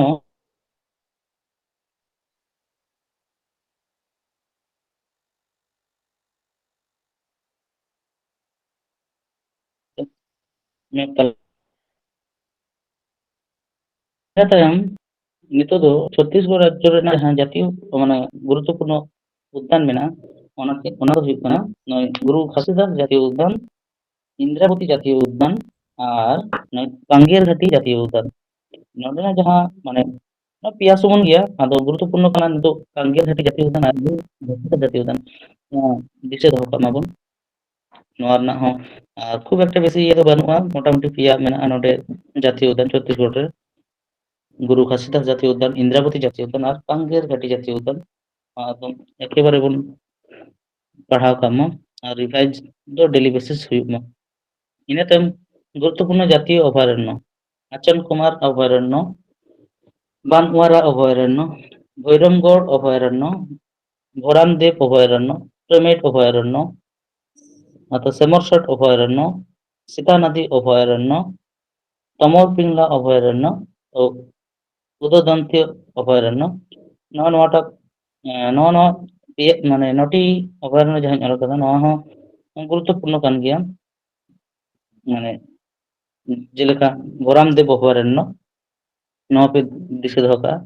और ना आचान कुमार अभयारण्य, आचान कुमार ना एकदम इम्पोर्टेंस गया ना हिजुग गया। बोरामदेव अभयारण्य हो नवा ना इदी काते हो माने गुरुत्व मेना कारण नवा इदी काते मिटन टेम्पल सो मेना ऑन इधर छत्तीसगढ़ पोनत रे, जार जन्म छत्तीसगढ़ पोनत रे नवा ना ये दो मेना गया।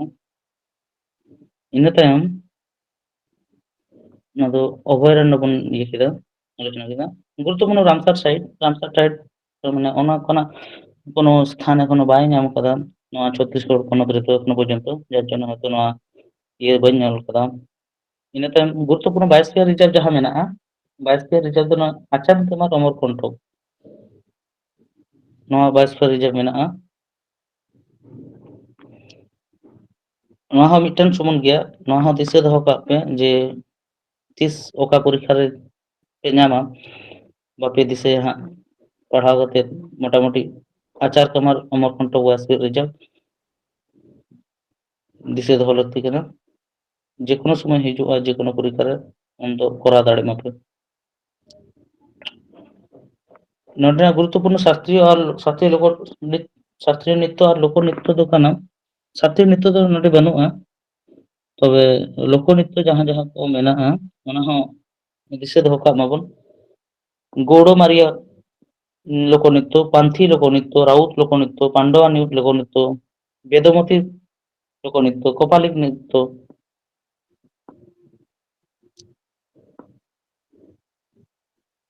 अदो नोडेना जहाँ लोक नृत्य को मेना ओना को दो हुई कना माने इंपोर्टेंस जहाँ कना राउत दो एकदम दिशा दो का फिर राउत ना ये दो परीक्षा रे हेज कना राउत हो इंपोर्टेंस गया और ना पांडवानी हो हेज कना ओना हो बन दिशा दो का। इन तायम गुरुत्वपूर्ण उत्सव और मेला। गुरुत्वपूर्ण उत्सव दो नोडे मेना जहाँ बस्तर दशहरा उत्सव इंपोर्टेंस गया,